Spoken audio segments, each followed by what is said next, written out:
YaBonks Show live.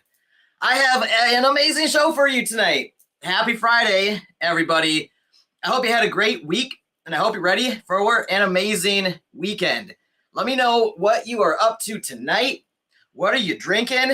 I'm drinking a homemade espresso made with mini scoops of instant coffee because I haven't really slept much in quite a while because I've been so just overwhelmed with work and all these amazing opportunities, and also opportunities to help animals that are in great need of help.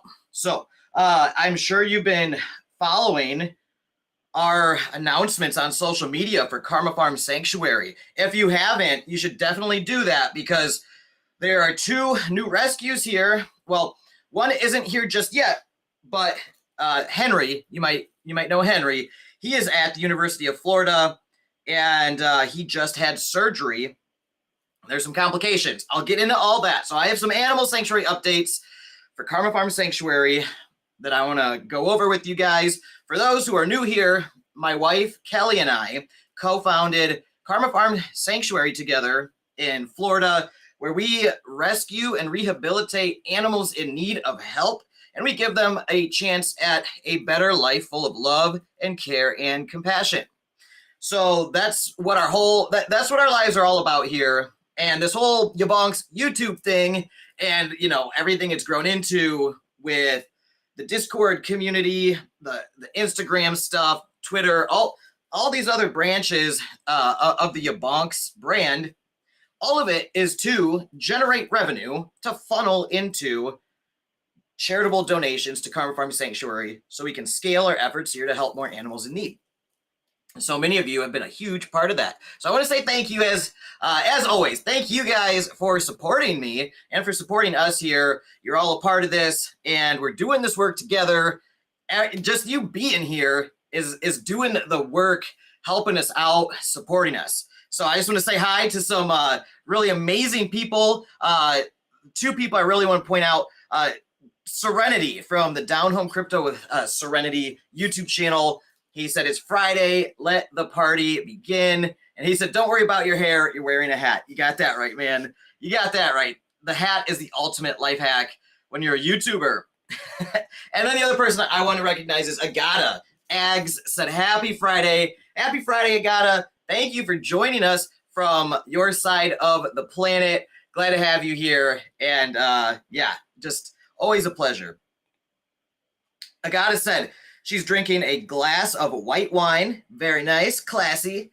And it has been a busy day for me today. Cannot wait for Sanctuary updates. My Karma Farm Sanctuary hoodie is on its way. Yay. Yes, that's amazing. Agata, thank you so much for getting a Karma Farm Sanctuary hoodie.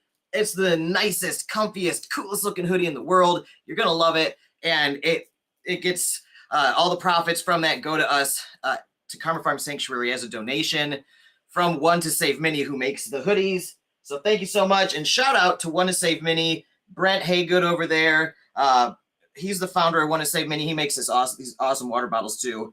And 100% of the profits go to animal sanctuaries. And we've got Karma Farm Sanctuary stickers here. As you can see, they're super cool.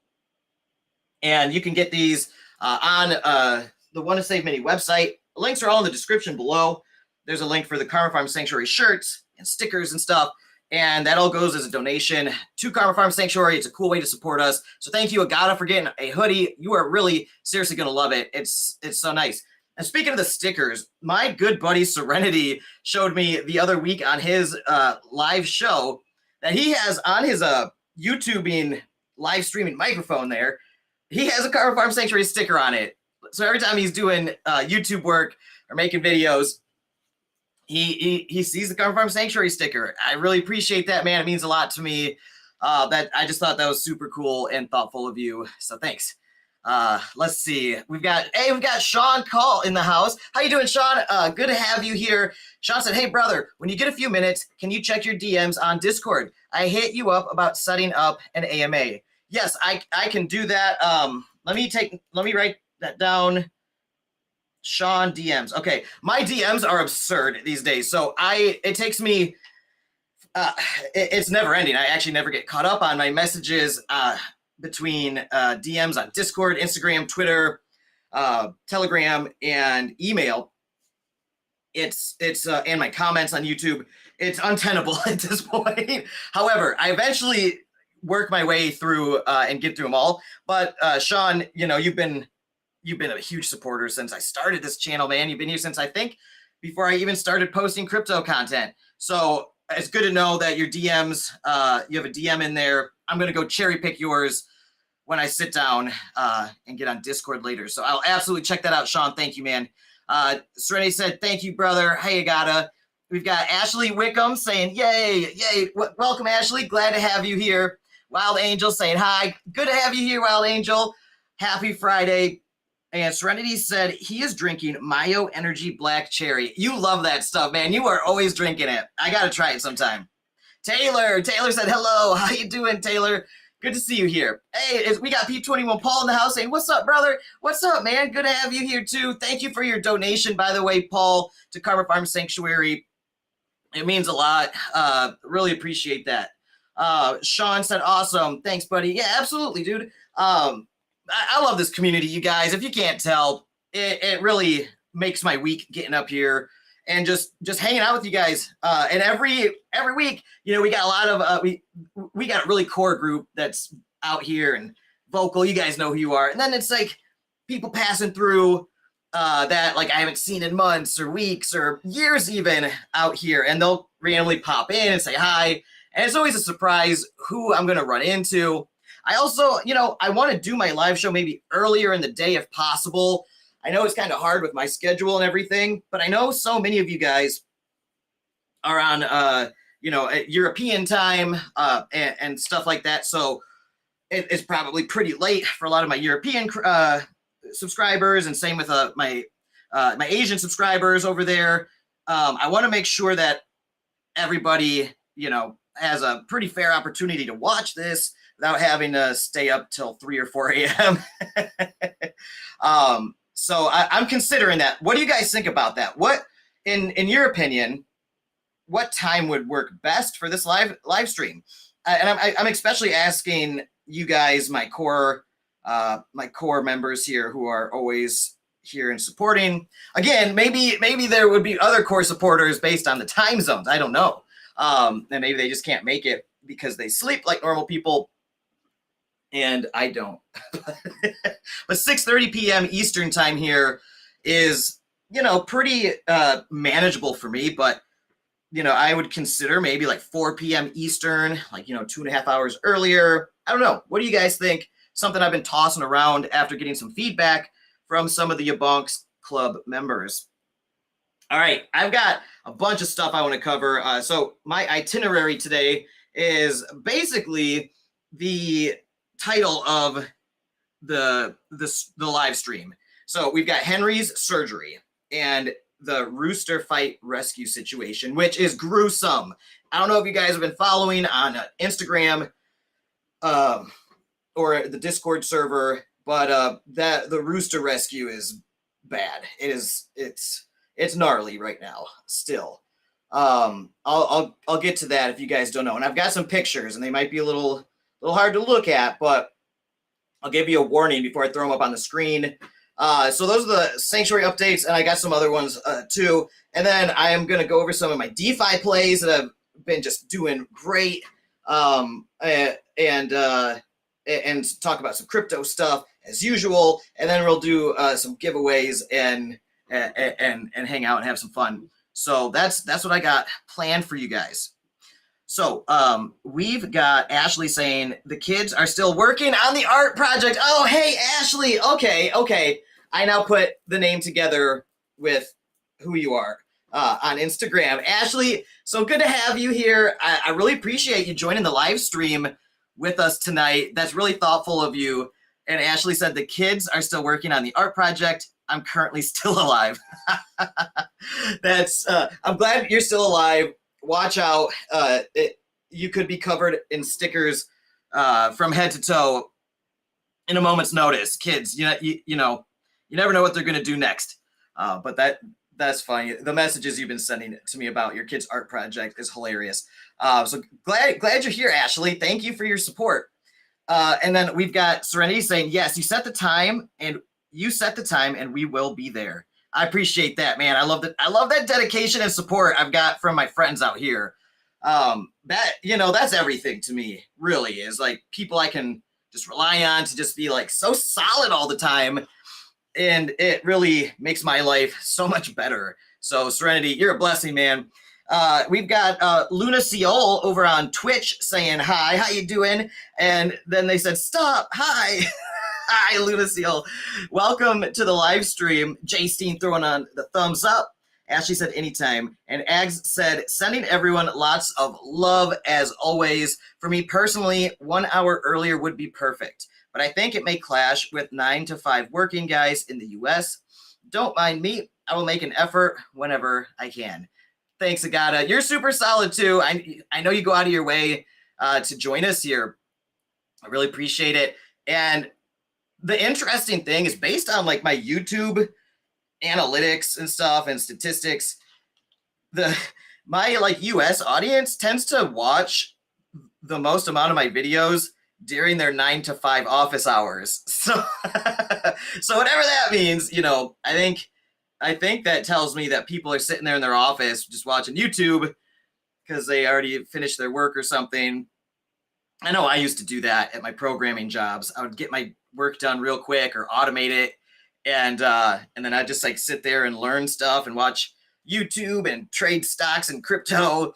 And I would excel at my job. I was so good at it, I could get it done and still have time to do all that. So I think that's what a lot of people do.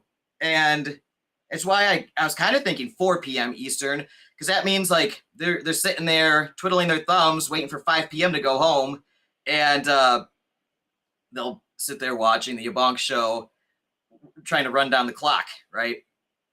Whereas like 5:30, they'll probably be driving, and they might not want to watch if they're in mid-commute. I don't know. So those are some considerations for sure. Luna Seol said, you are sister or brother?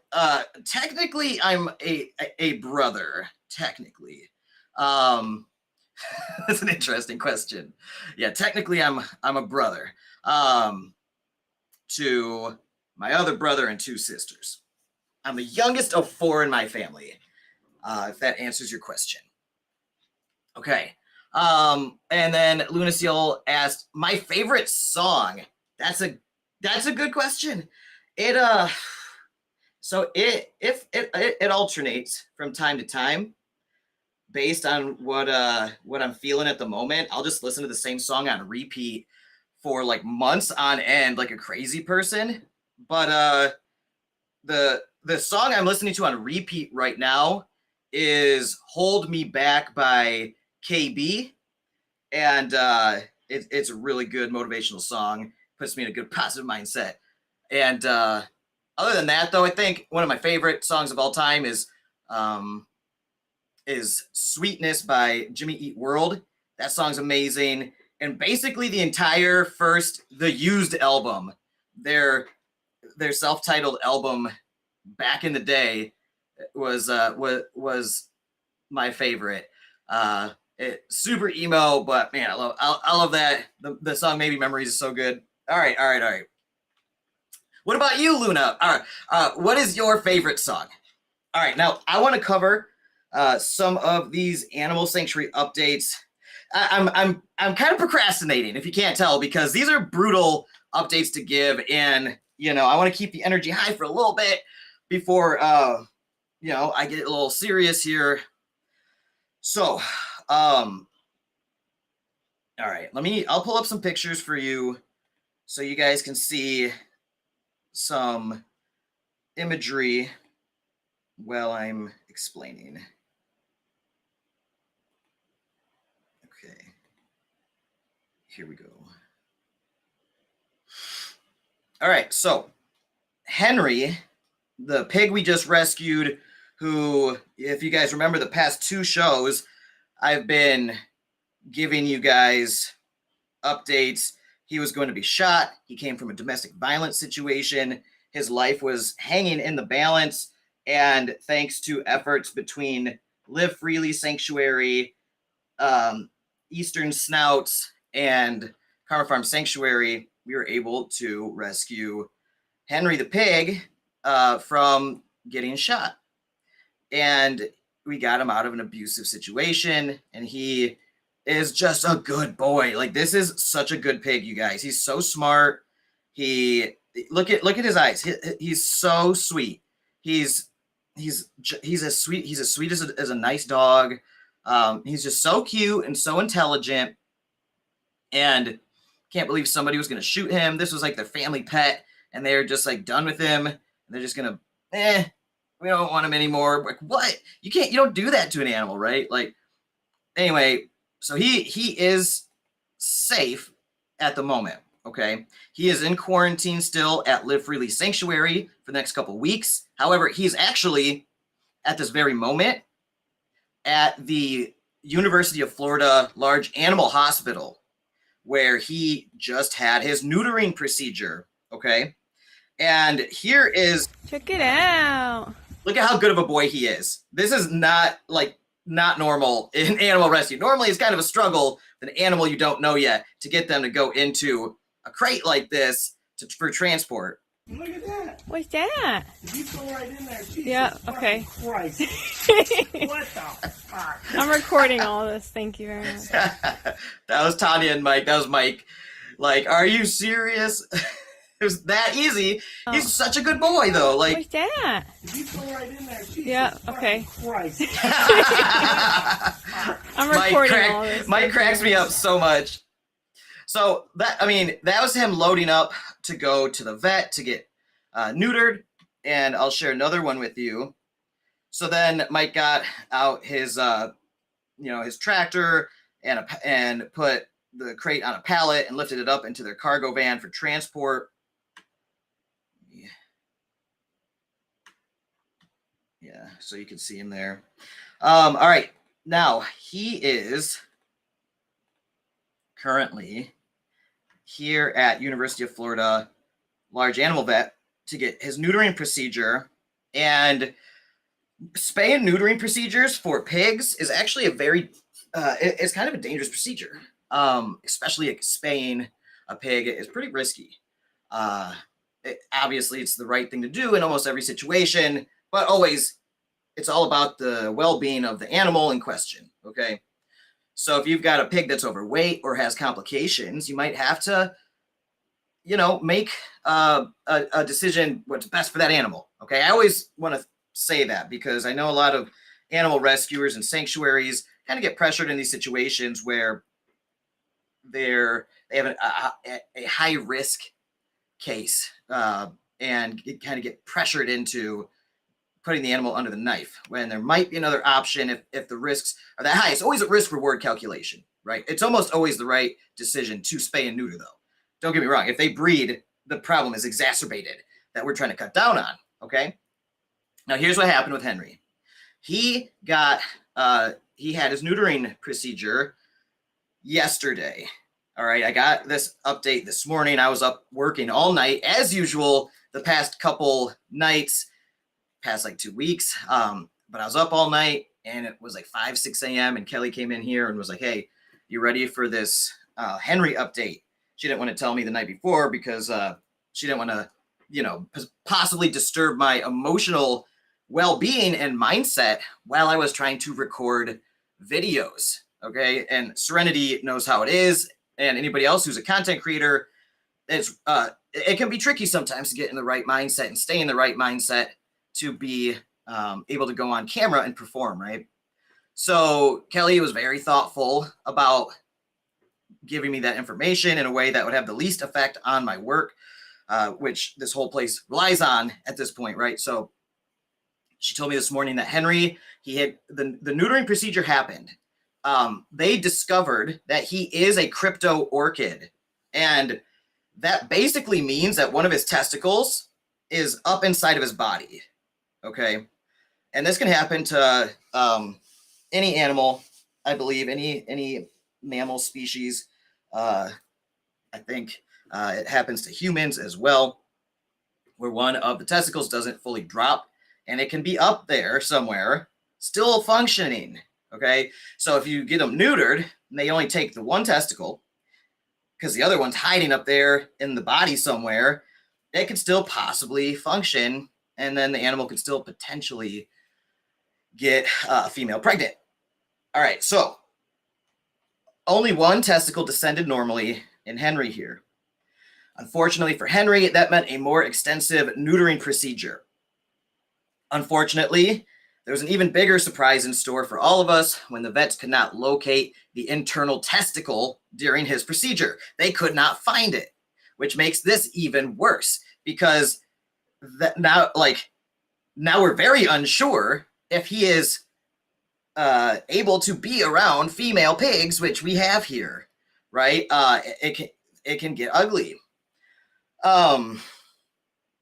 So the rest of the update is that they did remove some tissue that we are hoping is an undeveloped testicle, and they sent it out for pathology to check. And right now, the plan is to allow Henry to recover and test his hormone levels in a month or so. And that'll help us decide if there is a testicle hiding somewhere in his abdomen or if he never developed the second testicle at all. Henry recovered well from anesthesia, which is one of the big risks with pigs. And today he's back to his normal self. All right. And then we're hoping he's going to be back to Live Freely Sanctuary today or tomorrow after he recovers. So that's the update with Henry. Also, it took the quote for the surgery from like $1,500 because we thought it was a regular cryptorchid neutering procedure, which, you know, that's an expensive neutering procedure as it is because they have to go up in the abdomen. That's $1,500. But because they found this other testicle or this thing, this mass, they don't know what it is, and they have to send it off to pathology, and they had to dig around in there, and they couldn't find it. The estimate's over $2,200. So if any of you guys want to help out, we could really use the help because we've basically spent the rest of our savings here at Karma Farm Sanctuary on this procedure, a $2,200+ surgery out of nowhere because of an emergency rescue situation is not, something that is easy to plan for. All right. Also, we spent a lot of the donations from the January New Year's fundraiser live stream that we did. We just spent about $5,000 of that on fencing materials. So T-posts, tons of fencing, and then a house for Henry, gates, all that stuff. And we are going to have a volunteer day to now take all those materials and fence off the pasture for him, secure the other pasture.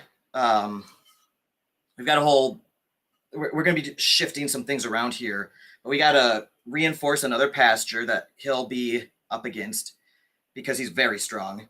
And then we're going to fence off the new pasture with the volunteers, build his house, build his inner sanctum, which is like an inner enclosed run, fenced in run that's very, very safe. So that way coyotes or bobcats can't get in there and mess with them, or bears, we have those down here, and, it's not uncommon. So we have everything we need now, but we spent a lot of those donations on those materials, plus on other vet bills and food and everything. So another $2,300 vet bill that we're trying to figure out how to fundraise for. So if anybody wants to help out, please go to the links in the description for Karma Farm Sanctuary. We have a link tree, and it has links to our PayPal, our Patreon if you want to become a monthly supporter, and also the t-shirts and stickers and all that. We have a Venmo and everything. So if you want to help, please help us out because, like I said, we ran through the savings at the sanctuary here with these emergency rescues, but that's how it goes here, right? And then we just keep going, and I just keep trying to figure out how to fundraise and make more money here, so that way we can help more animals and get them the medical attention they need. Speaking of medical attention, another vet bill that just hit us is with Kyle. His name is Kyle, and he's a rooster, and it is bad. Okay, it is bad. Let me show you guys before I show you why it's so bad. I just want to check on some of your comments here. So we got Faik in the house, my good friend Faik Burik, saying happy Friday. Happy Friday, Faik. I'm glad you're here, man. Thank you so much for joining us. I know you're a busy guy, multiple teaching jobs, and you're an entrepreneur as well. So thanks for joining us. Appreciate it. We got Electric Dream in the house. How are you? And I haven't talked with you in a while. And she said I was on a video and not the live. I understand. I think I published my last video at like 2 or 3 a.m. this morning. So I got 2 videos technically coming out on the same day, which is not normal, but I had to get that video out ASAP. But I'm glad you're here, Electric Dream. Agata said, talking about music makes me think of Metalhead DeFi. I miss him. I hope he comes back from his real life adventures soon. I do too, Agata. I miss DeFi so much. I seriously email him and message him like every week or two still, and it's been a couple months. I just sent him an email, I think last week. So DeFi, if you're watching, man, just hit me up, bro. We miss you. And then Luna's sending some YouTube links over on Twitch. I can't actually click those through my streaming service here, but thank you for sharing. You should type out the name of the artist and song though, so I know who it is. Agata said, I love Henry. So handsome with his lush curly hair. He really is. And look at this. Look at that face. He's so lovable and such a sweet, innocent pig. So smart and happy. He's just a good boy. He's a good boy. And Agata said, he seems a little reactive, little aggressive. How are you and Kelly dealing with it? Can you tame him? So, that's one of the tricky things with animal rescue work. A lot of times, the animals that need rescued from these animal cruelty situations have behavioral issues, and it can go both ways, where maybe that animal ended up in this animal cruelty situation because they are just naturally have behavioral issues, and the person lashes out and retaliates in frustration and hurts the animal and abuses them because they don't know how to interact with them properly. That's common. Or they get frustrated and shoot them, which that's unfortunately common as well. It's crazy. And that goes for pigs, dogs, cats, horses, cows, goats, chickens, ducks, you name it. We've seen it. We've seen it in every species. It's wild. The other thing that could happen is maybe the animal is traumatized from the violence and the abuse. Maybe they've been neglected and never properly socialized and taught how to interact with humans. So those can also cause behavioral issues where the animal might lash out or feel cornered and not trust people. And, they're just trying to protect themselves, right? And it's unfortunate. But you can win their trust usually over time. And we're still always cautious. So even with the pigs here like Scarlet and Valentine that we've cared for years after we rescued them, we are always on our toes. We never let our guard down, because one swipe from one of those powerful necks can be game over. Like look at how solid Henry is here. That is dense muscle. Like those traps and the neck and the arms and just everything is super strong. Like they're incredibly strong. They can bend steel fences like it's nothing. They can flip over hundreds and hundreds of pounds with just their neck. And if they catch you like that with their tusk, they could sever your leg and an artery in an instant. They're super fast. They're super fast and strong, right? Now, again, we exercise caution here, because we love the animals and our job is to help them as responsibly and intelligently as we can without getting totally messed up and gored by the animals we're trying to help, right? Like, and we've seen it happen. Heck, Kelly's been gored a few times. I have too. Kelly's gotten it worse though. She let her guard down a couple times and she got caught with a tusk. And it just went right through her like butter. Luckily she didn't die. She's got some scars though, that's for sure.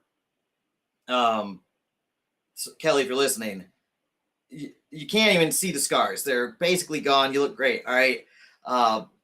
But those are lessons you learn doing this work. Hopefully they're lessons that you learn from and don't permanently expire from. I've seen videos of pigs, especially boar breeds, where a person doesn't know any of this stuff and interacts with an animal thinking it's like Pumbaa from Lion King and it's going to be all fun and cute. Like, yeah, they might be cute, but that animal doesn't know you. You don't know that animal yet. Like, if that animal gets scared and it reacts real quick, it can cut your femoral artery in 2 seconds and you bleed out in like 3 minutes.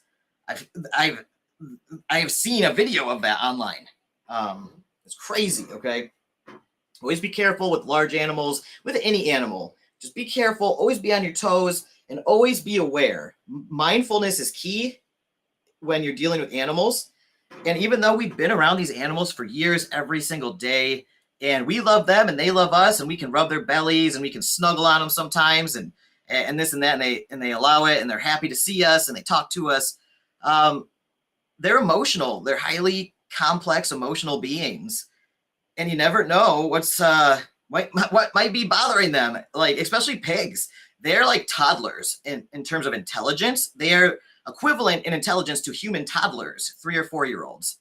And this has been proven in multiple psychological journals. They're highly emotionally complex. And you know how toddlers are. If they don't get their way, they lash out or they get jealous or upset. And you might not see it coming because you don't expect them to have complex emotional reactions to things you might not even be aware of. So we're always focused on them when we are in a pen. All eyes on them. If we're working on something, our awareness is on them, and we always keep our guard up. You never know. That goes with any animal, even the goats, especially like pigs or horses.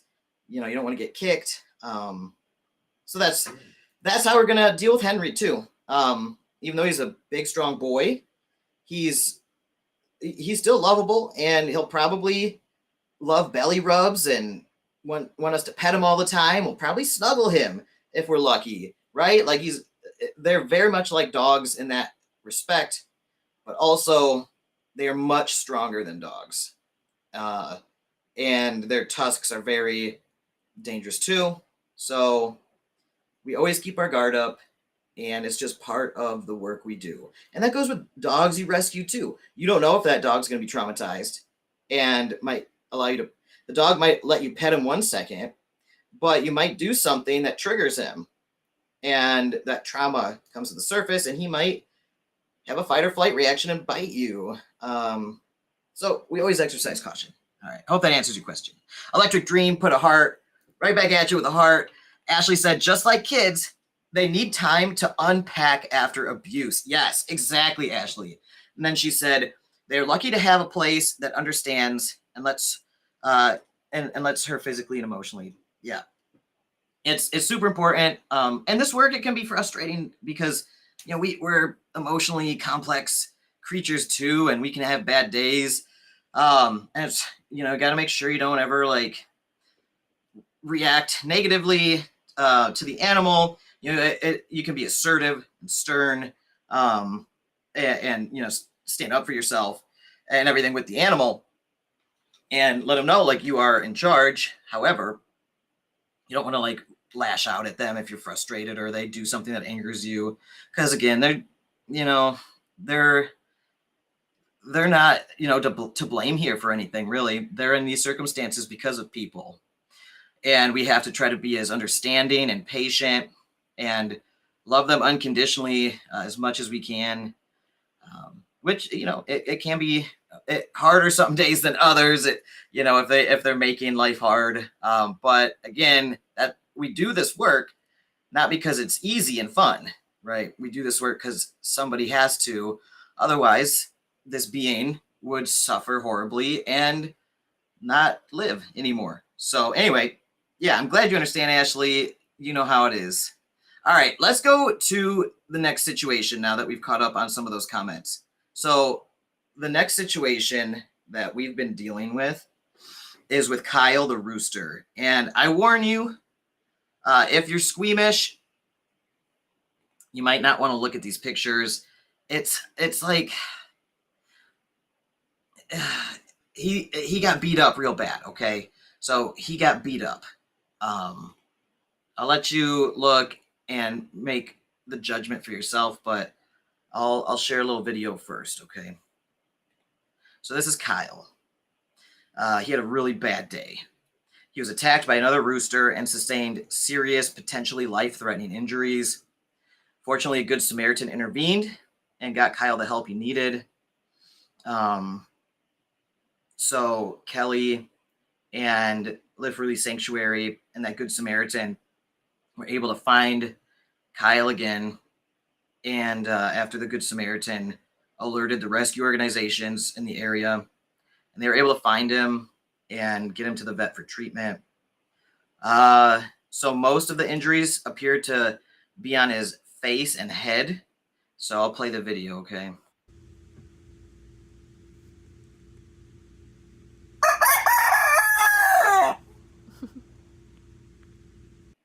So this is him today, this morning. That is, so that's the least gruesome of the pictures, okay? When they got him, this is what he looked like. This was like yesterday or the day before. So he got messed up. We think he may have lost an eye, and his head and face were just eviscerated and pummeled to pieces. He's missing a lot of skin. His eyeballs got all messed up. He couldn't keep his head up. He kept falling over. He got it really bad. It was a very brutal fight. And the Good Samaritan at this trailer park witnessed this rooster fight going down where, or like caught the end of it, where Kyle was just getting obliterated. And the Good Samaritan was able to intervene and stop the fight, and then started calling rescue organizations. All right. Here's another picture. So we got him to the vet, and then after the vet, we brought him back home.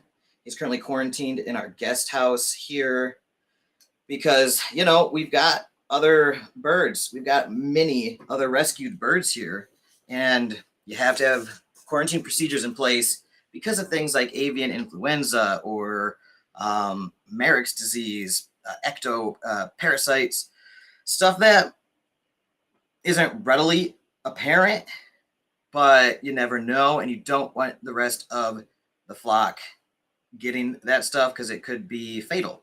So he is quarantined in our guest house for now, and he's going through further testing and treatments for all of those things I just mentioned, but mainly right now he's recovering and trying to hang on, and he's not out of the woods yet. So when they got him to the vet, he was in shock, which is very dangerous for birds. Both of his eyes are swollen shut, and he may have lost or severely damaged one eye. He received subcutaneous fluids as well as antibiotics and anti-inflammatories. Once we got him home and settled into his quarantine space, he did take some water and food with a syringe. So Kelly has been nursing him literally like back to life by hand every couple hours. She's just out there like every couple hours with him. Kelly is a saint. Super lucky to have a wife like her that cares so much about these animals and is able to do that while I'm like buried in the responsibility of like all capitalizing on all these opportunities with my business that's growing like crazy with this YouTube channel and with fundraising and trying to get the funds needed to be able to help Kyle and Henry when these situations arise. Because if we didn't, who would? And they're in our basically, in our town, and there aren't really many options. Like there aren't many places that will help an animal like this, especially like a chicken. But I mean, this animal feels pain, right? And we don't want them to suffer, and we also want them to live. So that's why like I have to work right now around the clock, basically. You can probably tell I'm tired, right? I haven't slept in a while. If my psychologist is watching, I'm sorry. I hope you understand, but this is out of necessity. I'm at a bottleneck with a bunch of very high paying jobs right now that have to be done, and some are past due. And I have to get that done because all that stuff done so we can pay for these bills for the animals and build them a place to live once they're recovered.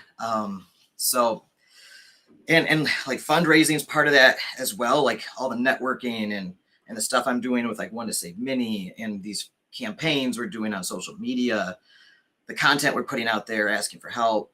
Like every penny helps, guys, every dollar. So like if you are able to like join our Patreon for like $5 a month, like less than a cup of Starbucks coffee, like that, it would be life-changing for us if 1,000 of my followers donated $5 a month, like, and just were monthly supporters. We would be able to do so much more, and I would be able, to sleep maybe more than 2 hours at a time.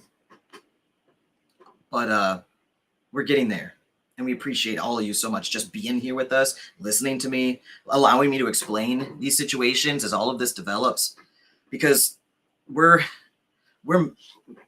making this happen in real time, these rescues and this business and this charitable organization. Like, we are building this in real time in front of you with you guys.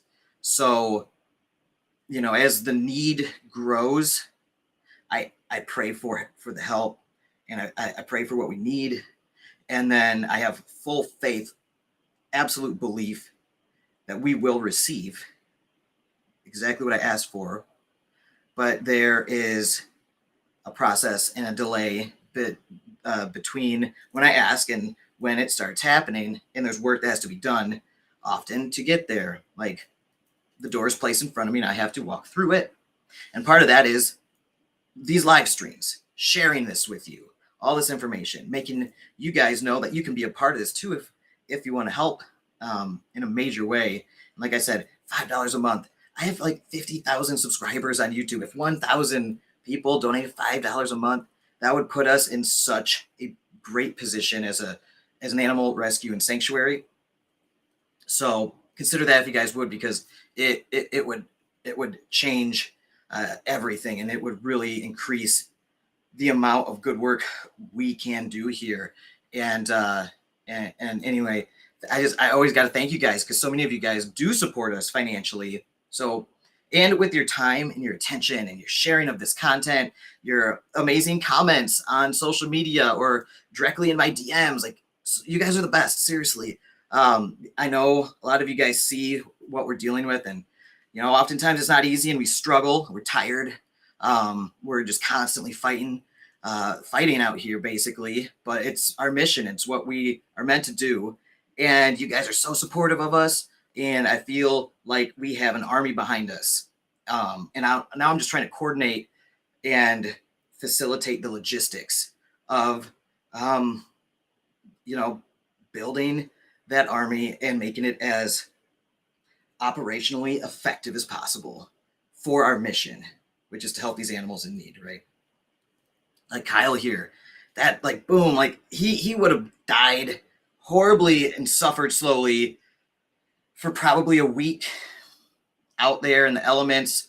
Probably would have gotten it's ugly. We've seen what it's like, and oftentimes we get there, it's too late. Luckily, that good Samaritan was there in the nick of time and was able to get Kelly and Live Freely again. Bless them. They are seriously like the best of the best type of people who will drop everything to help an animal that is in a dire situation. And Kelly was able to go with them in a moment's notice to get him to the vet and get him treatment before he went downhill even faster. Now he is still in the balance. His life still hangs in the balance. We don't know if he has concussions or brain bleeding. We don't know. We don't know if he has broken bones or fractured skull. It's hard to tell on birds. So we are hoping and praying for the best. We're making him as comfortable as possible. Kelly is nursing him with fluids and liquid food, and she's cleaning him, preening him herself. We've started parasite treatment on him to help increase his strength in case he's fighting, bird lice or whatever, things like that. You never know. Crop parasites, stuff like that. So he's on ivermectin right now. Hopefully that should help bolster his strength and allow him to put more of his energy and resources towards healing himself and prevent any kind of parasites from messing with his open wounds that need to heal. So we've got treatments underway. He's on the anti-inflammatories. He's on the antibiotics. So we're giving him the best chance he's going to get to live. And it happened like that. We didn't know this was going to happen. Like I have everything planned out and scheduled, and I'm like, I need this time to do this. I need this time to do this. But then the Henry thing happened, and then Kyle, and this and that, and we have to basically find time and money. Like it's almost miraculous how we have to do this. That's why I feel like part of this is divinely blessed. What we do here, whatever you believe in, I don't know, but I believe that like we are called to do this work, and like this poor creature here was suffering so badly that like we were sent in to alleviate that suffering because we were in a position to do so. And we have to make ourselves be in that position to do so at a moment's notice. So all of this is part of that. And so are you guys. Like me talking to you right now, right here, and everybody who watches this on playback will get to live through this experience with me and with Kelly. And you don't see Kelly often because she's very shy. Okay, she's very shy. She stays off camera for the most part, and she's just behind the scenes caring for these animals like you wouldn't believe, and doing so much work out there, building their homes, cleaning their homes, making sure everything is perfect and as good as can be for them. So like there's a lot that you guys don't see, and I want to make sure that there's a lot that you do see. And that's kind of my position here, is to make sure that you guys are a part of this.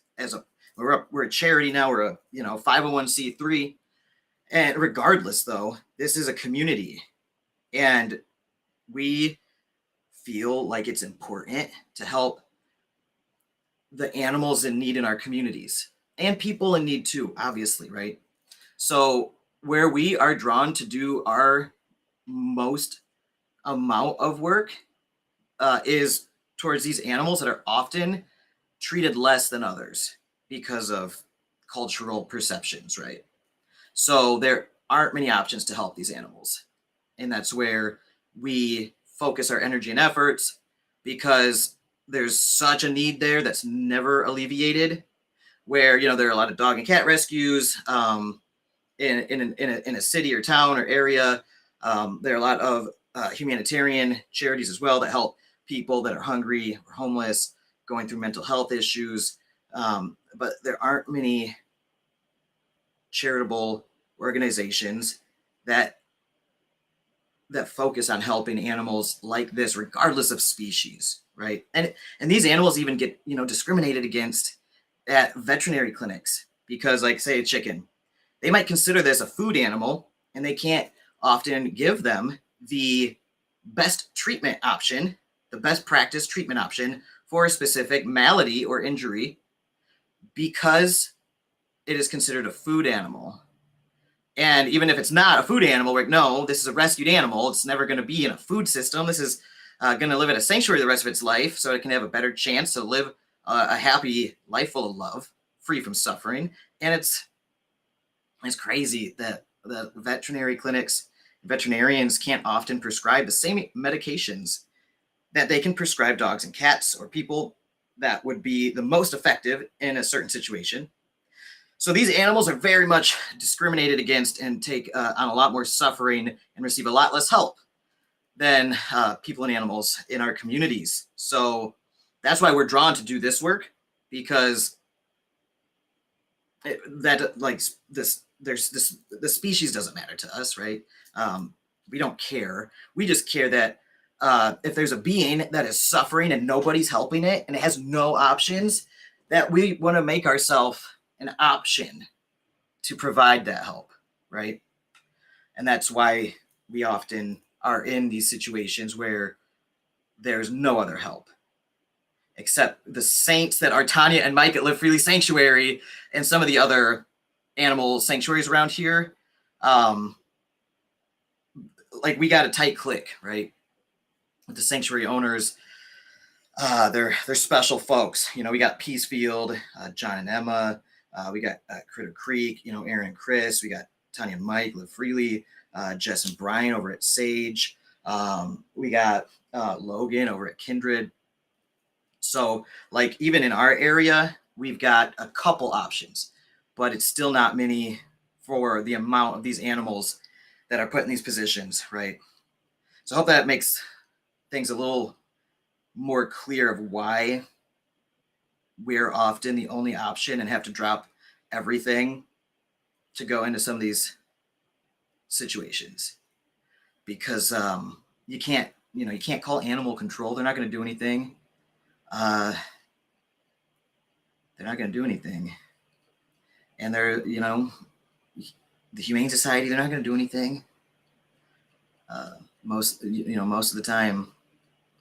And then, it goes to these networking groups like Eastern Snouts of the United States Pig Rescue Group, or there are a couple different bird rescues as well.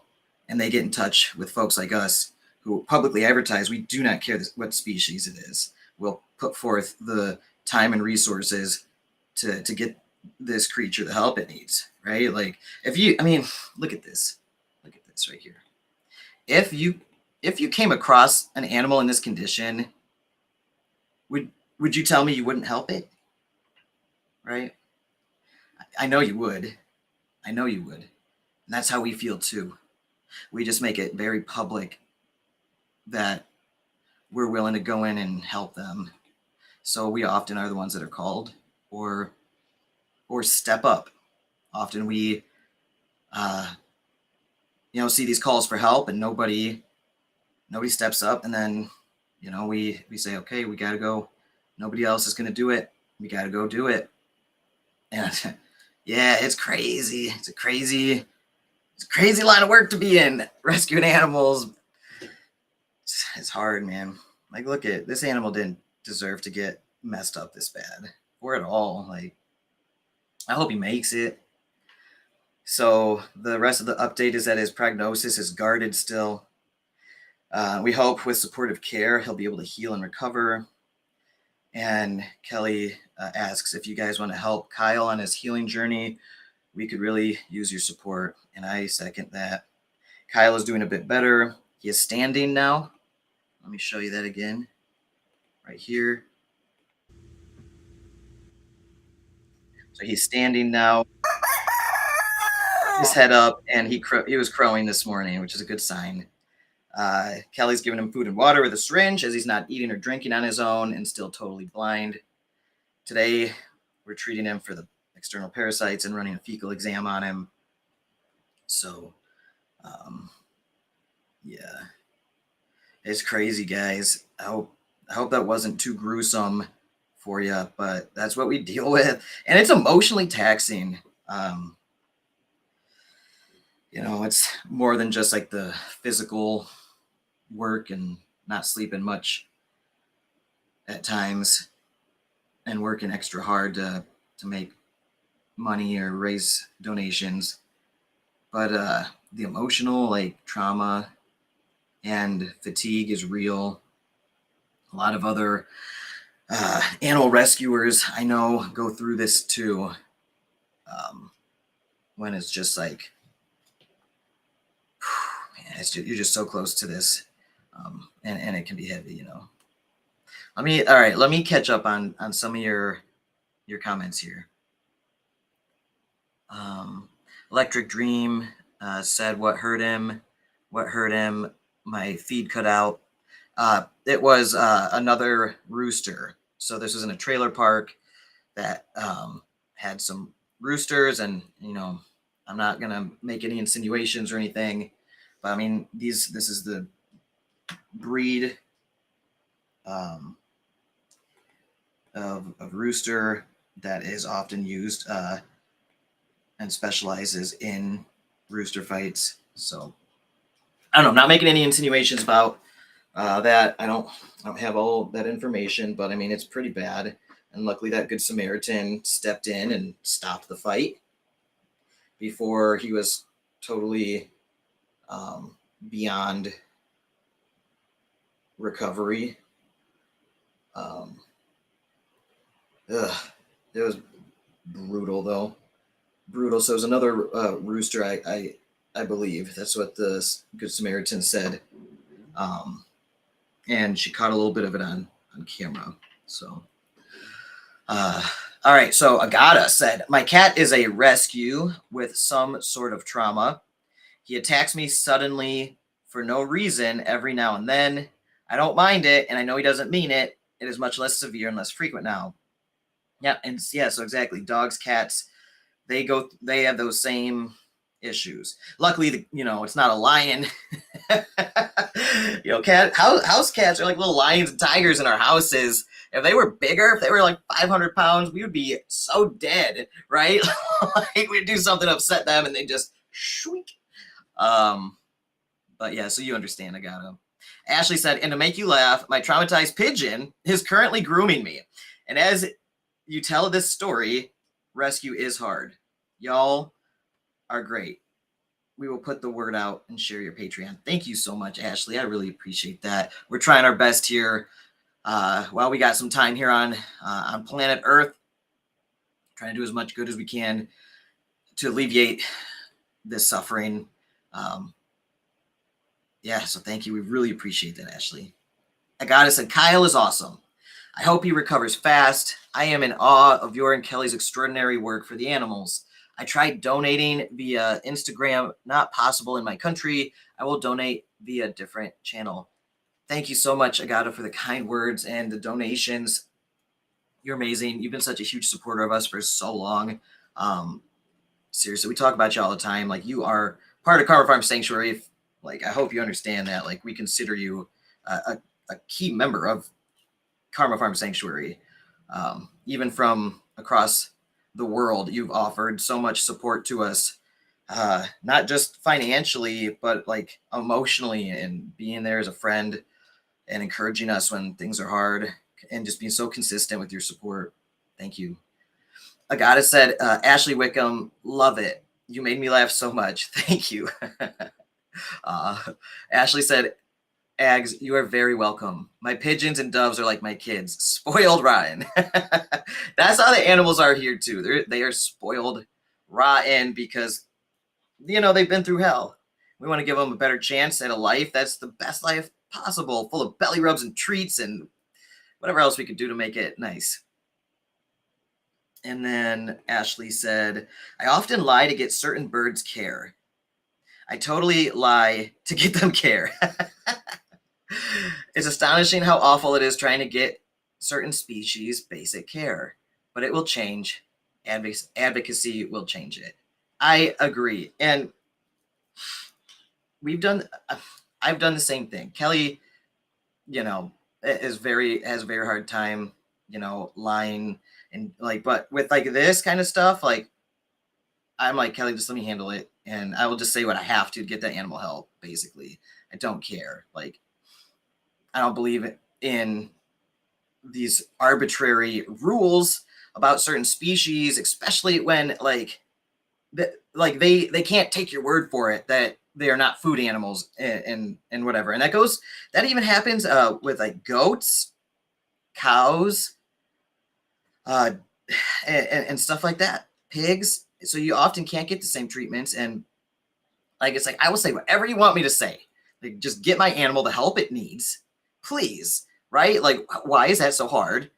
This is not a food animal. This is a rescue animal at a sanctuary. We can show you all the paperwork and everything, but no, they've got these crazy rules. And I agree. Like, when it comes to helping another being, especially one that is being mistreated or one that is suffering, I will say whatever I have to help that animal. I do not care, right? I don't think that is wrong at all. And then once you get that animal out of that situation, saying what you got to say, then you can, like advocate, like you said, and let people know, like, this is what's happening and this is what you got to do sometimes. But it's crazy that we have to like put ourselves in those situations. Like, and by the way, we do everything legally here, right? So just to be clear, like, we don't break any laws. We're not like vigilante cowboys or anything. We do everything legally, but oftentimes, like with veterinarians that are like withholding treatment because of like these arbitrary rules, it's like, I will say whatever you want me to say. Like, I will sign whatever you want me to sign. Like, just get me that medication that I know is the most efficacious and safest for this animal, and you're trying to give me this other one that I know is not. Like, and you know it, and you know it's not, right? Don't get me started. I could go on a tirade. Agata said, post pics in YaBonks Discord if you haven't already, please. Ashley Wickham, I would love to see it. Oh yeah, Ashley, are you in my Discord server? So discord.gg/YaBonks. Links are in all my videos and on my YouTube channel, my link tree and everything. We've got a huge community of like 1,000 people in there. A lot of the core members, like Agata here and a couple others, and me and Kelly and stuff. We post a lot in the Animal Sanctuary channel and the Animals channel.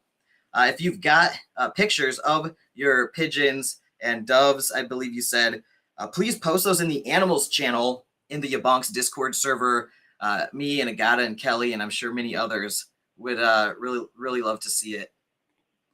Agata said, I just sent some BUSD to the Sanctuary wallet. I will see if I can send some more tomorrow. Thank you so much, Agata. Seriously, thank you so much for your donation. You are amazing. You're awesome. Thank you, seriously. Ashley said, I faked a panic attack to get a starling help. I told them they were in the aviary and attacked. Interesting. That is dedication to the cause. I mean, faking a panic attack that's hardcore. That's hardcore, Ashley. Good for you, though. I mean, good for you. That it's, sometimes you got to do what you got to do the right thing. Agata said, about my cat being not a lion, LOL. My cat has never had his claws trimmed. He is a Wolverine/dragon that gets my limbs slashed and swollen on a regular basis, LOL. That's a good thing, though. Yeah, if you look into it, it's really not good to declaw cats. It's very painful and can cause them lifelong issues and pain. Long ago, I used to date a veterinarian who was a big advocate for leaving their claws intact. And, she shared many documentaries with me about this and with other feline veterinarians that specialize in felines. And yeah, you got to look into this. Like, it's a big deal. If you know, because they like basically cut like parts of their finger off and the bones and stuff, and then the cats are like in pain for the rest of their life walking on their on like nubs of bone and flesh, and it's bad. It's real bad. So do not declaw your cats, please. Anybody, if you have and you didn't know, that's okay, right? You didn't know. I didn't know this growing up or anything, but you know, before Kelly, like, I dated a veterinarian for 2 years, and like, she was very adamant about this and shared so many cases with me that were just heartbreaking. And that goes for not only like house cats, but also like circus cats, large cats at zoos and stuff. And it's like, these poor animals have to live decades in pain because of it. So do not trim those nails. Agata, or declaw, I should say declaw. I don't know if it's the same term over there, but I'm glad you did not. It's worth it getting those little slices on your arms and the swelling. It's worth it, because they're worth it. And, you know, our mittens here that we rescued from a Walmart parking lot, just a kitten dodging cars and bus tires. She has little sharp claws too, and she'll get us, and it'll get all swollen and inflamed. I'm like, mittens. She gets a little too excited when we play, but I love her so much. Ashley said they will not help starlings unless they are pets. Interesting. And how do you convince them that they're pets? That's the thing. Like, we've shown people, like our nonprofit organization, paperwork and websites or social media, and they still are like, well, sorry, nothing I can do. We're like, oh my gosh, we're not like farmers, even though we're Karma Farm Sanctuary, but we are out here farming good karma, right? That's the concept. We don't farm animals. We help animals, and in doing so, we farm good karma. Whatever that is. It just, you know, it just seems like the right thing to do, so that's why we do it. But the name's kind of cool, so that's why we went with that name. Agata said we need vegan veterinarian doctors. It will probably happen in the future. Yeah. So I totally agree. I think it's crazy that veterinarians aren't vegan, actually, because it's so weird when I rescue like a pig or a goat or a duck or a chicken or a cow, and you go to a vet, and that vet just ate a duck, chicken, cow, pig for lunch. And then I'm sitting there like, I'd be like going to a human doctor that's a cannibal. Like, I don't know, doc. Are you sure? I should go under this anesthesia? You're not gonna eat me or anything? Yeah. Not to offend anybody out there, but it's kind of wild that there aren't more like vegan veterinarians that are like completely against eating animals or harming them, right? It's like, how can you do that to one animal and then turn around and treat this other animal? Total cognitive dissonance. And it's interesting. So that veterinarian I dated before Kelly, we dated for like 2 years. Her name, I'll just say her name. She's a wonderful person. Her name's Armighty, and she actually goes by the vegan vet, right? I think her website used to be veganvet.net, and she ran her own veterinary clinic and everything. She's a big, she's a big deal out in like Los Angeles area. A very cool person, super smart. She's like a genius or something. Like, she was brainiac. And yeah, she was a big advocate for, cutting back a lot of the stuff we're just talking about, like in her field of work, and helping other veterinarians kind of like navigate getting out of the, this kind of societal cultural mindset we have about certain animals versus other ones. So she did back then. I don't know what she's up to now, but she did a lot of great work in terms of helping other veterinarians treat other animals as equals, especially in like the universities across the country. She has her own nonprofit that actually is specifically towards that, and using cadavers in veterinary schools that come from donated bodies of people's pets versus slaughtering an animal just to get a cadaver for the students to pick apart and learn on, right? So she led that whole effort there to cut down on the killing of innocent animals to get cadavers for veterinary schools. So that was her nonprofit work. I thought was super cool. So yeah, I totally agree with you, Agata. I totally agree with you. Ashley said fake panic attack. That's super hardcore, Ashley. Agata said, I was not talking about decline, which is horrendous. Okay, yeah, exactly. So you know. And she said, I am saying Simba, my cat, never had his nails clipped. Okay, I gotcha. I see what you're saying. Ashley said, our vet is vegan. I'm really thankful. She jokes our guinea pigs rest better than her. That's awesome. That's super cool.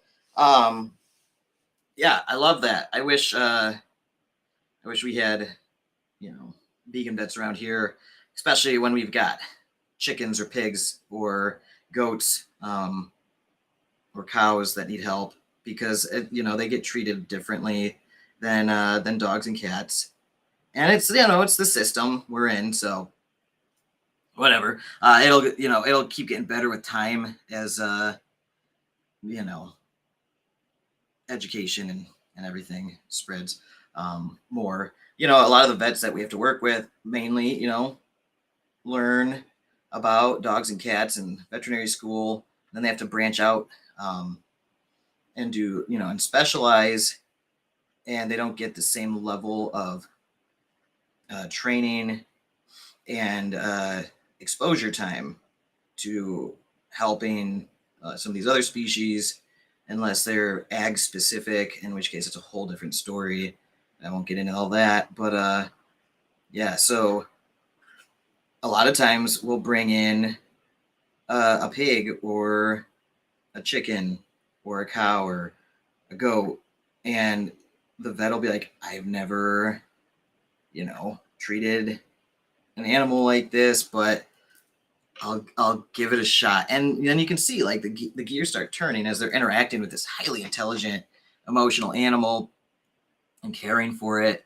So I think it's just kind of a matter of exposure and more experience and training with other species, more so than just dogs and cats and horses, which is what most veterinarians are,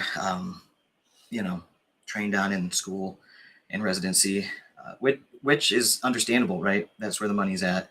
Pets. There's not much money in chicken vets, unless you are a vet here around Gainesville, Florida. In that case, you'll get a lot of money from us because we've got no options, and we end up in helping a lot of chickens or food animals, quote unquote, like pigs, in animal cruelty cases, and we got nowhere to take them, right? And nowhere that specializes really. And so if you're a vet and you specialize in that stuff, we will pay you top dollar. All right, come to Gainesville, we'll pay you top dollar for your services. We need specialists here because every animal's anatomy is different. Their pathologies are different. Their diseases and parasites and viruses are all different for each species. And it is a nightmare to navigate this. We've had to learn so much. I've got textbooks on textbooks. I've got every textbook that you need to get through veterinary school and residencies and specializations, and also ag-specific veterinary books for cows, pigs, horses, goats, sheep, chickens, ducks. I've got all the textbooks here, just in case you know, and I buy them a couple years out of, the current edition, so I can get them really cheap. But I have them on hand, and they've come in handy big time in terms of diagnosing very tricky pathologies that, the veterinarians, multiple vet opinions kind of just threw their hat in and said, we don't know what the problem is. We've been able to figure stuff out that then we would bring to the vet and be like, hey, what about this? Look what we found in these textbooks here and our research online and studies. And often we have oftentimes been able, because of that extra effort and knowledge that we put the time into getting for these kind of species, we've been able to come up with solutions that the veterinarians will be like, oh, you're right. No, yep. And then they would try the treatment that we found or whatever, and it has worked. So always put in your own effort too, by the way, with your animals and with yourself and your families and everything. Like, do your own research too. Always consult your doctor and physician and everything like that. I'm not going to tell you not to, right? But always do your own research, just like with anything. Like I always say with my crypto YouTube videos, do your own research. Don't just listen to this guy on YouTube. I could be wrong, right? You might have a different opinion or idea that might be even better. So always do your own research, especially when it comes to your animals, care. Double check what the vet's doing. Double check that it's the best practice. Always calculate your own risk reward ratios, and it's okay to make your own decisions and be assertive.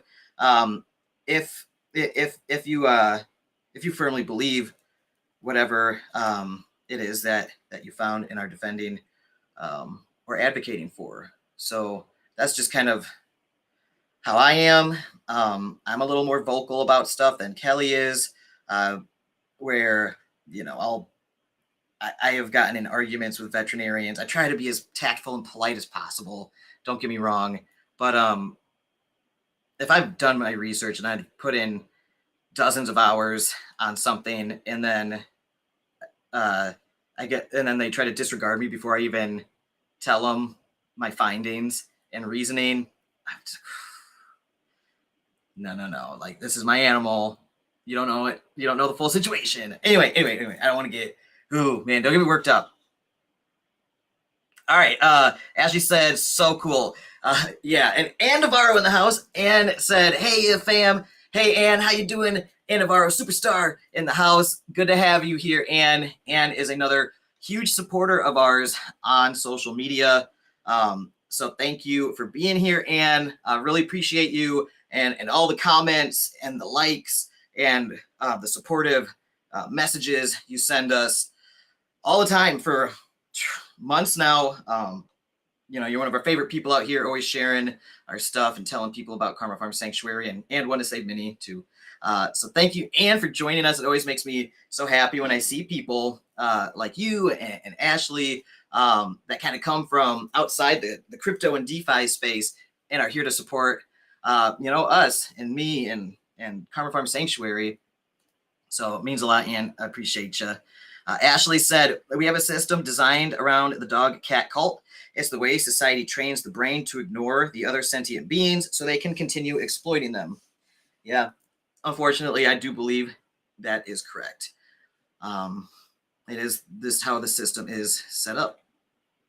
And it'll change with time. Again, everything's always changing. The paradigm shifts are always just in motion. And we're just kind of experiencing that shift. And it just feels slow as molasses. But that's because we're operating in it in real time with real beings that are suffering. So it's getting better though. Like you said, you got a vet that's very open to that. We've had vets actually that work with the other sanctuaries at times that are very open-minded, I should say, about treatment options based on what's best for the animal, regardless of the species and whatever arbitrary regulations might be in place, you know, because at the end of the day, it's always about what's best for the animal. And if it's not, then what kind of animal caretaker are you if you're not trying to maximize that animal's quality of life? That's the whole point of animal stewardship. Agata said, let me read that again. You are right. She said, you are sleep deprived, Alex. Let's move on to crypto stuff. What are the shit coins, altcoins in AI sector that you looked into? Thanks, Agata. I appreciate that. Sometimes I might not have the best insight into my behavior when I am sleep deprived. You know me well. You really do know me well, Agata. You've been watching me for probably years now. You've probably watched me for hundreds of hours, so you know how I get when I'm sleep deprived. And yeah, I'm delirious but passionate and drinking very strong coffee. That's 3 teaspoons of instant coffee with mushroom powder in a small amount of water. It's strong, but it helps my brain survive. It helps me talk fast and coherently. So, all right, let's get into the crypto stuff real quick.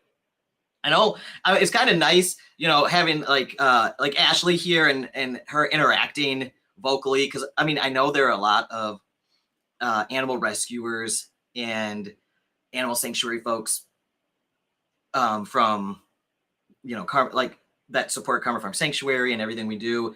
And I do believe a lot of them watch the show, but they don't chat or type. They might not even have a YouTube account to chat with. They just watch it on a unsigned in YouTube channel. But they'll tell me like, oh, I was watching you live the other day. And I'm like, oh, why didn't you say something? Like, you'd be surprised how many people watch this live that are folks that, like, you know, support us. So I always want to make sure before I dive into the crypto DeFi stuff that I thoroughly cover the animal sanctuary updates, because there's something about that where that's, you know, that's the mission here. And I want to make sure that all the people that support that mission get to be a part of it before I dazzle them with crypto BS, right? But I mean, that crypto BS is what allows us to do this mission. And it's a blessing. So you're right, I do need to cover the shit coins, I mean, the altcoins, and everything in the crypto stuff. I have really exciting stuff. I've been making a lot of money lately in crypto. God bless. Thank you. Like, just blessings on blessings with this crypto market. I hope you have, I hope you're making money hand over fist too out here.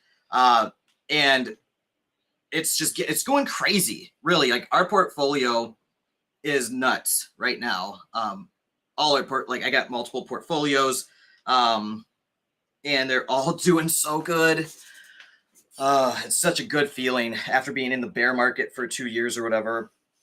Even though I still did really well in the bear market because I'm a DeFi expert and, you know, I know how to play the market, but the bull market's something else. When things start going exponential and all this like capital flows in here, the gains can be insane.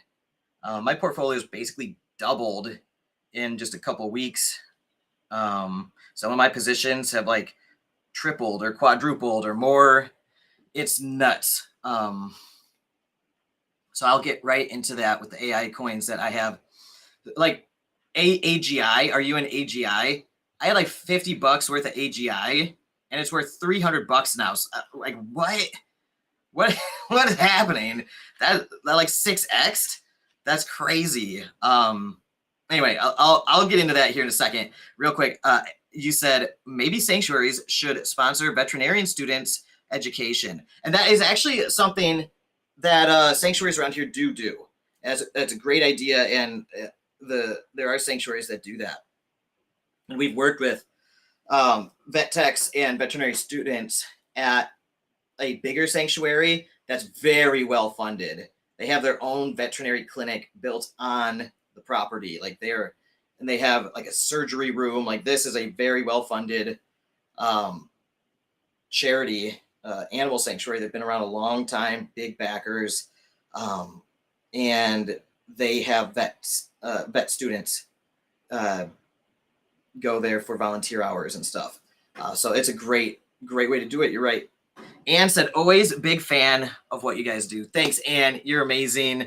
I hope everything's going well with you. If you guys don't follow Ann Navarro on Instagram, go follow her. She's a superstar, and everybody loves her.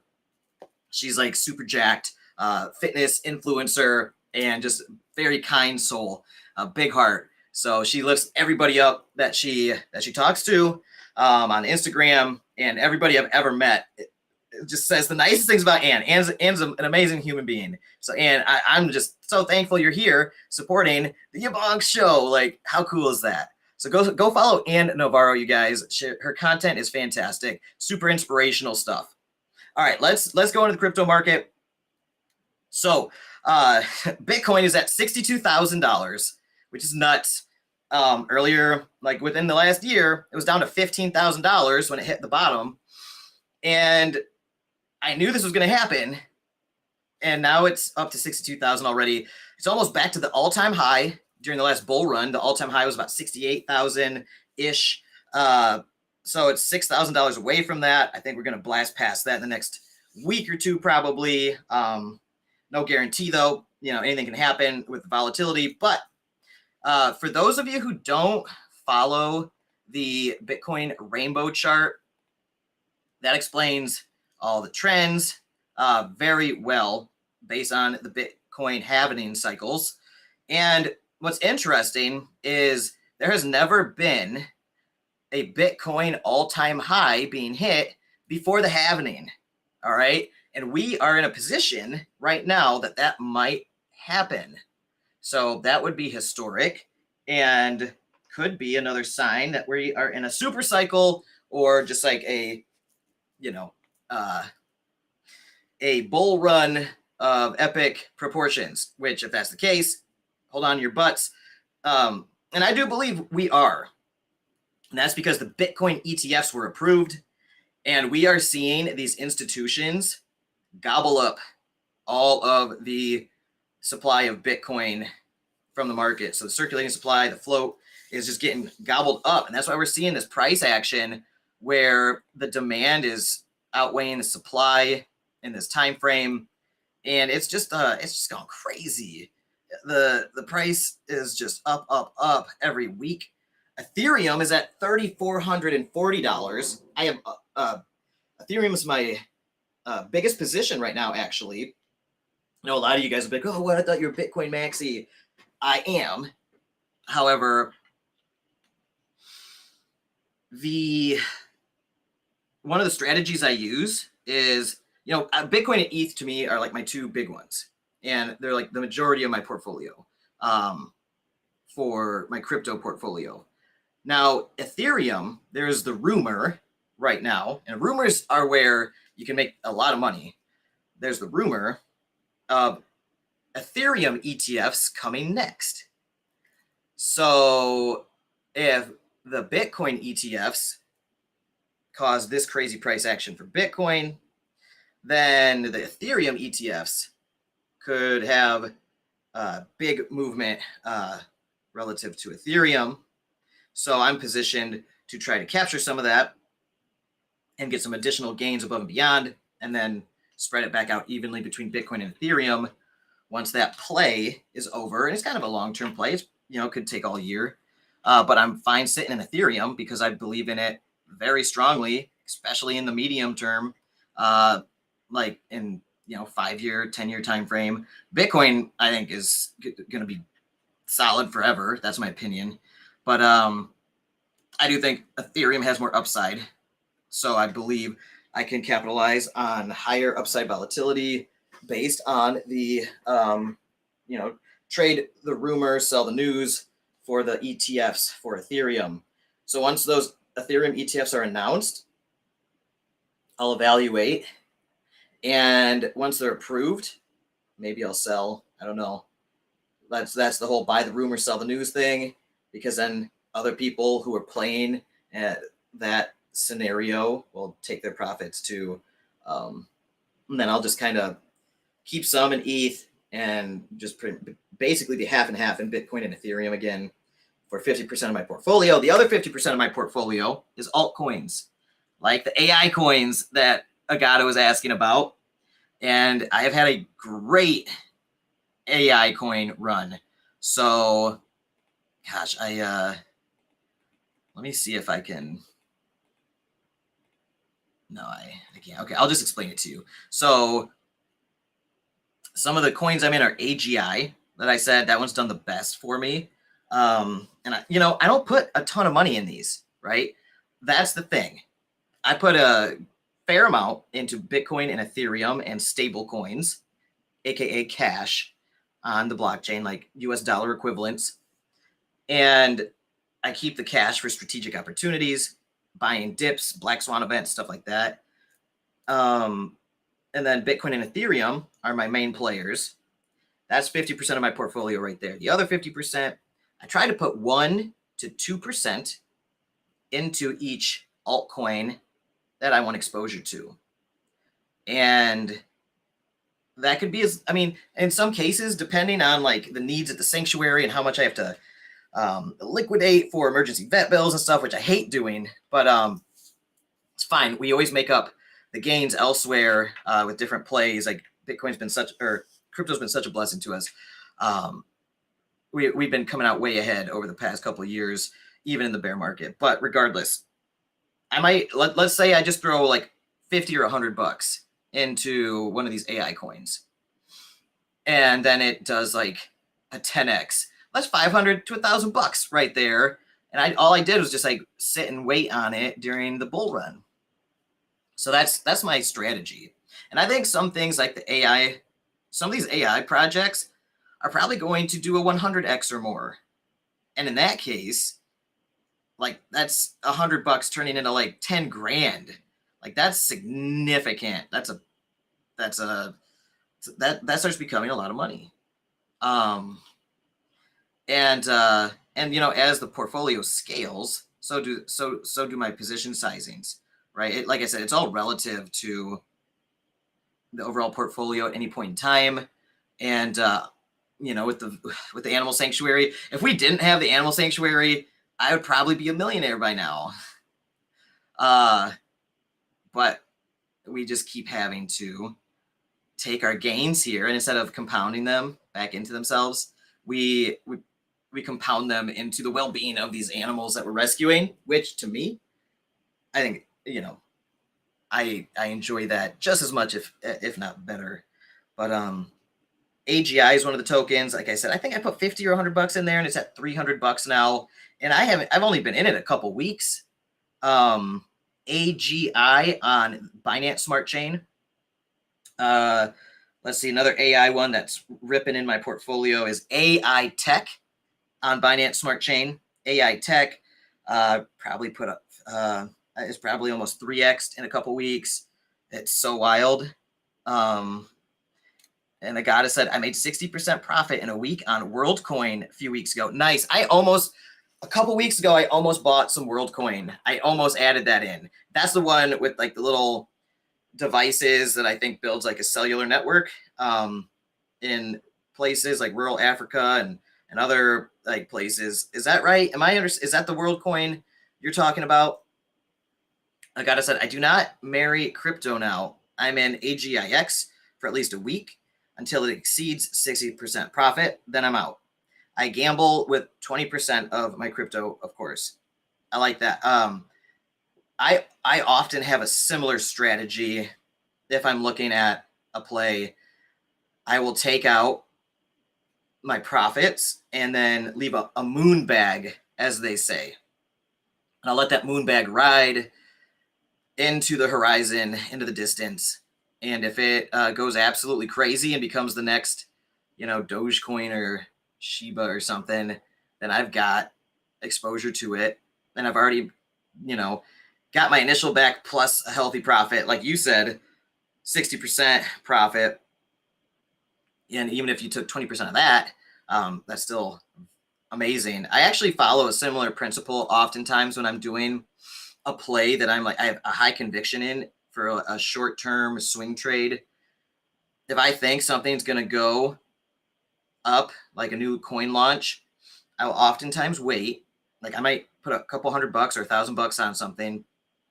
And I might wait until I am at 150%, you know, so if I put $1,000 in, when it gets to $1,500, then I might sell $1,300 worth of it. So I've come out with a 30% profit in a short period of time. And I leave a 20% bag, just like you said, a 20%. As when you said that, I was like, yeah, I leave a 20% moon bag, and I just forget about it. And if I come back when the market's going crazy and it's worth, and maybe it's 100x or something, like then that's a crazy awesome little extra thing that could happen. And if I lose it, if it goes to zero, whatever, I already made 30%. That's more than a lot of positions like the stock market or anything would make in a year, right? So I totally agree with that strategy there. It's very similar to what I do on depending on my trading style for certain plays. Like I do that often with like coin launches that I have a conviction in. If I think it's going to go up and do like a 2x or a 3x or a 10x or whatever, I might just bail at 1.5x and take 1.3x home with me, and then leave that 0.2x to ride just in case it keeps running. And like you can't be mad for making 30% on an investment. Like that's a huge win in any year that somebody would have an investment in. Like if you invested in a stock and it went up 30% a year, you'd be ecstatic, right? And in crypto and stuff, sometimes you could do that in a day or two. And, you know, and in crypto, everybody's always looking for like, oh, I want 2x, 5x, 10x, 100x. So they'll diamond hand until it crashes to zero, right?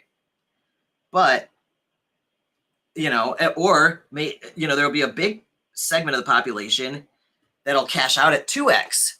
They're going to get 2x and be like, oh, I'm going to walk. I'm going to take my initial off or something and I'm going to sell. So maybe the momentum stops there. But, 1.5x, not many people are looking at 1.5x to take profit. Yeah, and it seems to work real well, in my opinion. Yeah. And Agata said eyeball scanner, yes. Oh, okay. That's a WorldCoin. Interesting.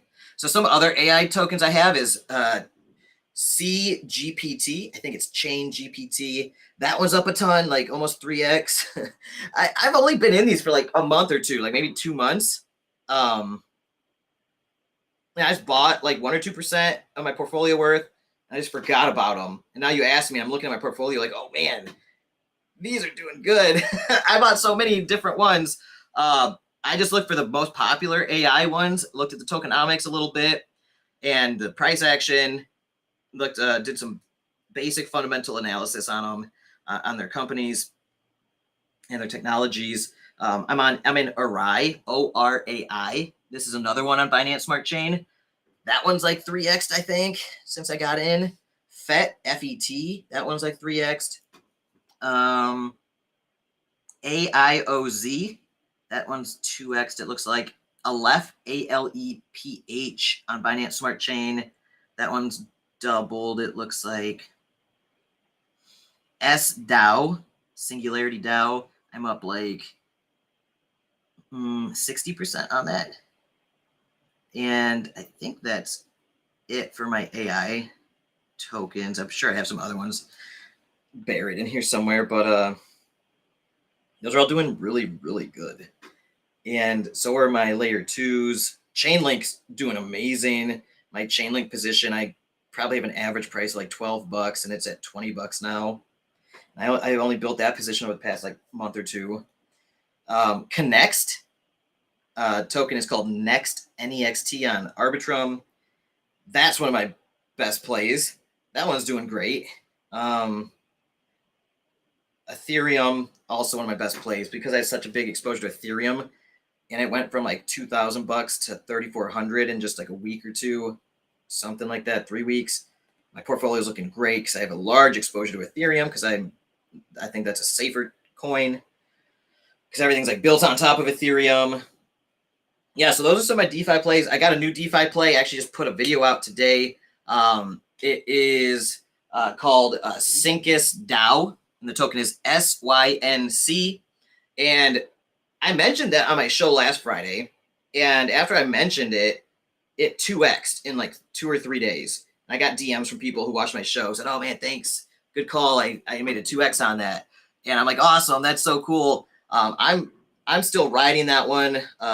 I'm going to just see what happens. It's, like I said, I put 1 or 2% of my portfolio in, and I'm just gonna. I think it could do potentially, and not financial advice, right? I always am wary about saying stuff like anything like this, but like it could potentially do a 10x if it gets up to a $400 to $500 million market cap. It's at $50 million market cap right now. It's got a ton of upside. They're marketing like crazy. It's got like referral codes. People are like sharing it with all their friends. If you guys want a discount, if you guys get into this one, it's on Ethereum network. So the gas prices are high right now with all this congestion on the network and activity. So the Ethereum gas prices are crazy at the moment. But once they calm down a little bit, I'm probably going to add a little bit extra to my position. But if you guys get any sync tokens and you decide to stake them to get the compounding interest, use a code 15% off, 15 PERCENTOFF, 15% off.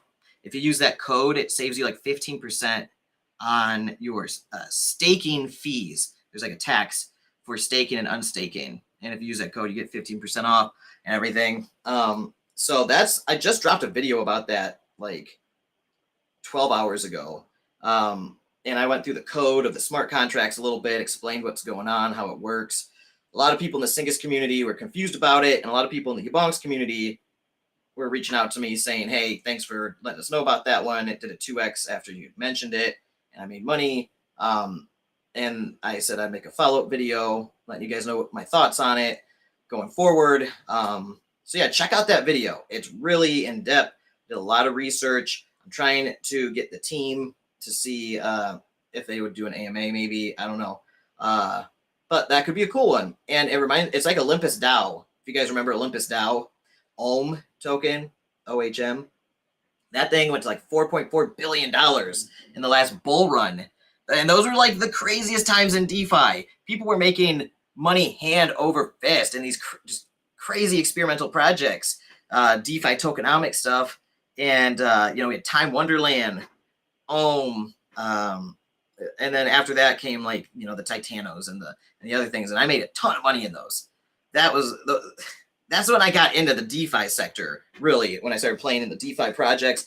And I got that vibe from this project in their community in Discord and on Twitter.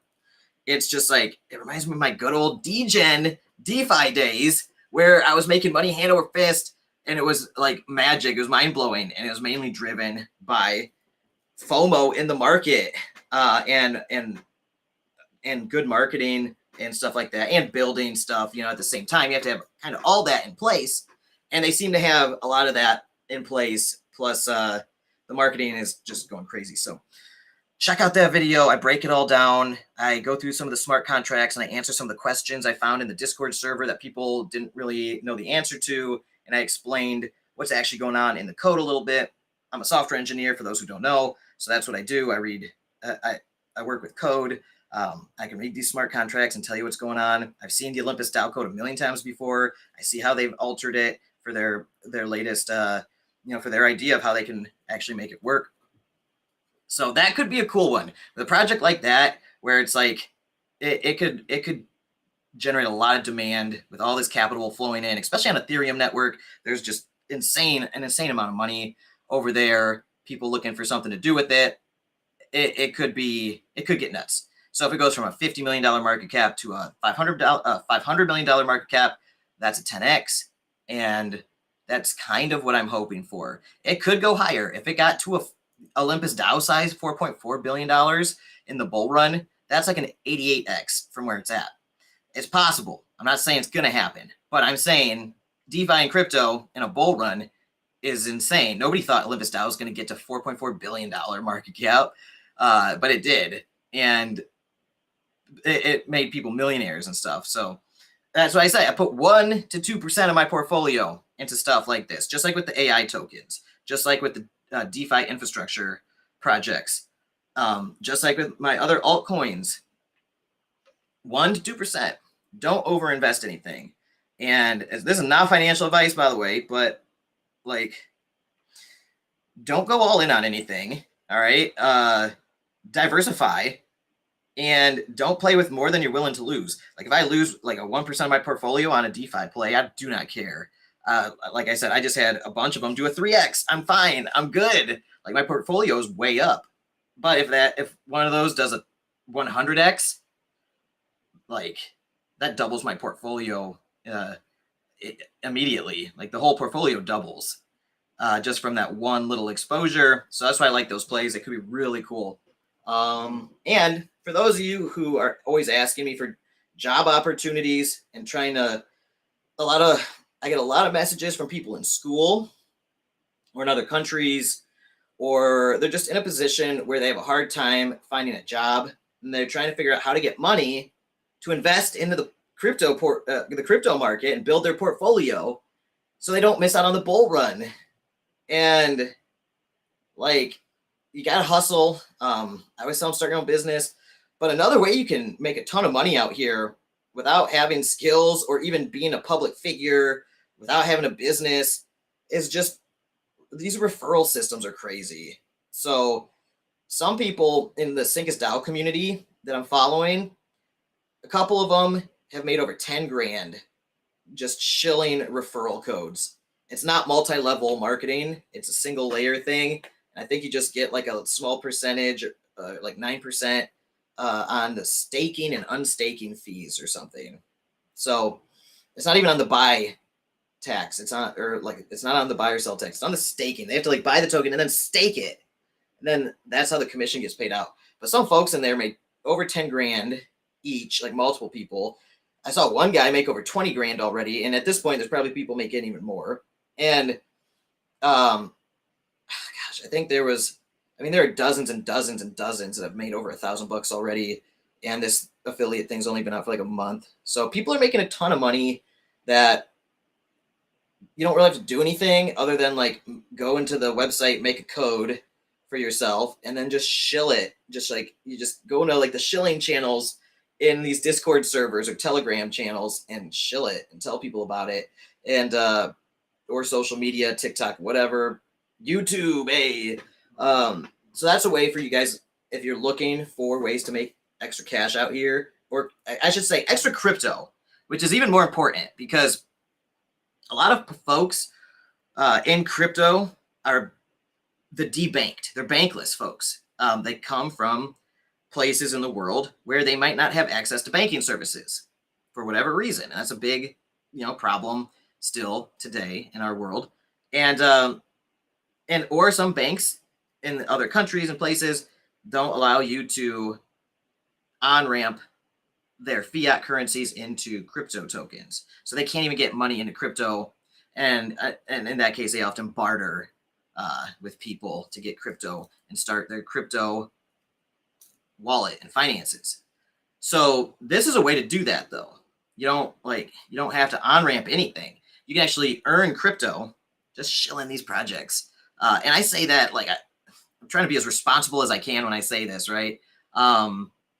Just because people grief each other about these projects after the fact. But yeah, so for my folks out here who DM me all the time looking for jobs and stuff, or how to make some extra money to invest with, look into different projects that have like those referral codes. I know some people like last bull run who were shilling drip code, like their drip referral code. Someone made like 6 figures. I know somebody who made 7 figures on that one. So that's like life-changing stuff. Make more money doing that than most people make it at their day jobs. You got to be careful though, and make sure it's all legal in your jurisdiction and yada, yada, yada. And don't trick people, try to be honest with all this stuff. All right, Agata said, no, I do not do moon bags anymore. I go in and out as soon as the profit is 0.6x. No regrets, no FOMO. Love it. I love it. Agata said, I got my expensive DeFi doctorate on Titano. Oh my gosh, me too, Agata. Me too. Well, actually, I did a 4x. I did a 400% on Titano. I did so good on that. I turned $3,000 into like 12 grand. And that's what got me overconfident. And then I got wrecked in a couple other projects after that. I still came out in the green, but I got my DeFi. I paid my DeFi tuition with a lot of that money. Agata said, I learned I am ready for this crypto bull run. Love you guys. Need to get some sleep. Bye. Good night, Agata. Get some sleep. Thanks for hanging around so long. So, all right. I'll wrap up my crypto segment here. Just letting you guys know I have more videos coming out. I've been working literally around the clock for like 2 weeks straight. I'm all messed up. Seriously. I got a bottleneck of work that is like it's game changing for the sanctuary finances here. Like, and I just gotta buckle down and keep powering through it, and then hopefully I'll be able to catch up on sleep and everything and get back on my regular schedule. But you know, sometimes you gotta do what you gotta do when the opportunities present themselves. So you'll see my videos coming out soon. All really cool stuff. Do your own research, be responsible, take accountability for your own actions. Obviously, I'm trying to give you guys the most responsible, like not financial advice, if you know what I mean. Like diversify and don't go all in on anything. But yeah. So watch my video about Syncus DAO. I got my whiteboard out for it. It was really fun. I had my whiteboard out on an easel, and I had detailed notes, and then I went through the code as well. If anything, it's extremely educational. It's years and years of DeFi and crypto and trading expertise condensed into like 40 minutes while analyzing this new project that you guys asked me to look into. And there is that code I threw out there. It's 15% off. And if you guys use it, it saves you guys 15% on the staking fees. And I think I get like 1 to 9% of the staking fees as a commission. So full disclosure and everything. It's nothing huge. It's not crazy. It's not multi-level or anything. But again, every little bit helps. And I'm going to we need everything we can here at the sanctuary with these huge surgeries. So just reiterate, Henry's surgery is like going to be over $2,200. So if you guys want to donate, or if you guys have any more opportunities, I mean, I'm flooded with opportunities right now. I just don't have time to do them all at once, but we could sure use your financial support because I'm like a one-man army with this business, and although I couldn't do it without you guys, so your support's huge. But if you want to donate as well, really help give us a leg up. Join the Karma Farm Sanctuary Patreon. The YaBonks channel also has a Patreon page. If you just want to support me and my channel, that money we can actually use on like human food. As crazy as that sounds, and like the electric bill and the mortgage payment, stuff like that to survive here. Because I'm putting everything I got and everything I make into the animal sanctuary, because the needs right now are just very high on that, and that's okay. But we often take out debt to cover some of these emergencies, and then I just like figure out and hustle and grind and find ways to cover it after the fact. So we take a lot of personal risk when we do that, but we got to do what you got to do, right? Speaking of Karma Farm Sanctuary, I want to show you guys something really cool. I should have showed you guys this earlier, but look at this awesome bracelet. It says Karma Farm on it, and it's like some crystal bead or like stone bracelet, and it's made by Kelsey Belmont from Kelsey Belmont Designs, and she is a big supporter of animal sanctuaries and a big supporter of One to Save Mini, the organization that makes our shirts and the stickers and my favorite water bottle here. Want to Save Mini. Brent's like one of my favorite people in the world, one of my best friends, and so is John, the bodybuilding vegan. That dude, the huge guy that's been on my show before a lot of times. He's my best friend.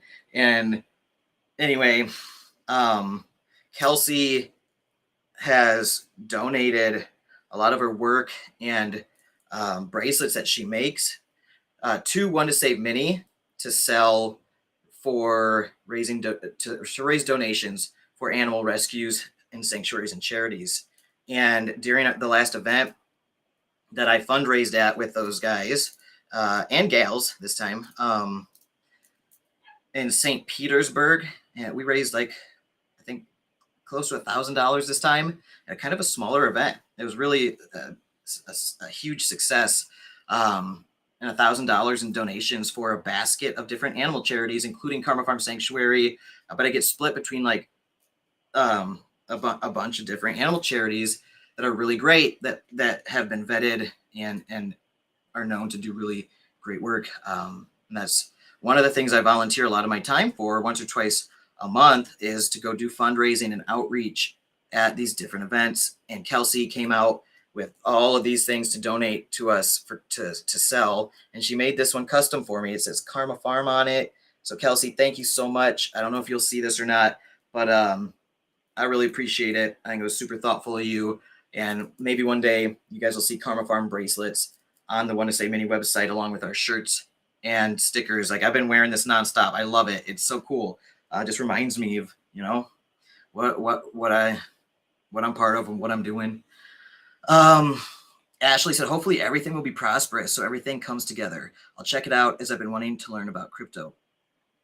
Oh, that's super cool. I've been doing this a long time. I've been trading crypto actively since like 2015, 2016. And I've written software bots. I've written trading bots and in multiple coding languages to trade for me automatically. And now I'm, deep into the smart contract code. Like, I know this stuff so well. I've made a lot of money relative to my income. It's been a blessing to me, but it is rife with pitfalls. All right. So as a beginner learning this stuff, you'll quickly find that there's what we call the DeFi tuition that Agata and I mentioned, her expensive DeFi doctorate on Titano, as she put it. I, just always be wary of the romantic notions of getting rich quick. And when you put in place practices like what Agata and I were talking about, where you take healthy but realistic profits and learn to take those profits off the table and walk away, you can do really, really well. And there are also a lot of different ways you can make money out here versus just buying a token and selling it later, because that can be rife with problems too. You never know who's holding the tokens in some cases. So you're gonna learn this stuff. But if I would just say to get started, look at Bitcoin specifically as maybe your first, like, just dollar cost average, which means buy a little bit every week or every month, a couple bucks, whatever you can, and just like put it into a Bitcoin wallet and learn about like how to run a Bitcoin wallet. I use like a ledger. I got a couple of these, and it's a good way to protect yourself and your coins. And I'm actually part of Project 2033, which is going to be a big educational platform for crypto. And it goes from the absolute beginner stuff, like what I was just telling you there, to the advanced stuff. And it should be coming out hopefully later this month. I'm working on it with about a dozen other crypto YouTuber educators in the space. Some of them like the most top-notch brains in the space. And there are over 100 videos already made. By the time it's ready to launch, we should have about 175 to 200 videos and more videos coming out. And it's all structured like a course syllabus almost. And each video is very like from one to the next. So you start at the beginning and you'll go. And by the time, you've watched the first 2 or 3 modules, you'll have a really great understanding of how this stuff works and how to do it. And then as you get further into it, you'll learn a lot of the more advanced stuff and better risk management and ways to protect yourself, limiting your risk while increasing your possibilities for higher rewards. And I'm working on some videos for that right now, and I'm going to be I got quite a few more videos to finish tonight and tomorrow and Sunday on that. But you will love that, Ashley. And it's going to be super affordable for what it is, and it's lifetime access. It'll be updated and current information for 10 plus years, and it'll have a community and everything where you can be a part of it, and have folks that'll be there, basically going through this with you, so you can share what you're going through, and I'll be in there along with these other kind of bigger names in the space to help everybody out. And it's going to be a great way to learn, because I have a lot of folks new to crypto like you and so many others that came over from the Instagram world, the fitness influencers, the animal welfare folks, the rescuers, the sanctuary owners, the people that, the people that support this work and everything. I've gotten so many DMs about it. Like, hey, I've been wanting to learn about crypto, and just like you said, and where do I start? And I'm like, I need to get something together that'll take people through it responsibly. So it's, you don't want to get thrown to the sharks like we all kind of did at first. And, when I've lost like $3,000 to $5,000 at once, like overnight, and I'm just like, it's like getting punched in the stomach. And that's like the DeFi tuition you pay, but that's like a life lesson that it'll end up saving you tens of thousands of dollars, if not more, and help you make tens of thousands of dollars. It's all weird. It's crazy space, but it's addictive and lucrative and really fun once you learn some risk management and best practices for like security and research and all that stuff. So it's gonna be cool. Oh, Ashley, thank you so much. Ashley said she joined Patreon. Thank you, Ashley. That's amazing. Oh, thank you so much. You are awesome. I appreciate you so much. I'm so glad you're here tonight. Not many people chat in the chat. I mean, we have a lot of people that talk in the chat through this, but it's a lot of the same folks that are like the core community. I'm so glad you're so active in here, and thanks for joining the Patreon and being a part of this. Ashley said, I will totally check that out when it launches. That is exactly what I need to hyperfixate on. I hyperfixate on stuff too. That's why I'm so good at this, by the way. So if you are a hyperfixated researcher, when you get interested in something, you can really thrive out here.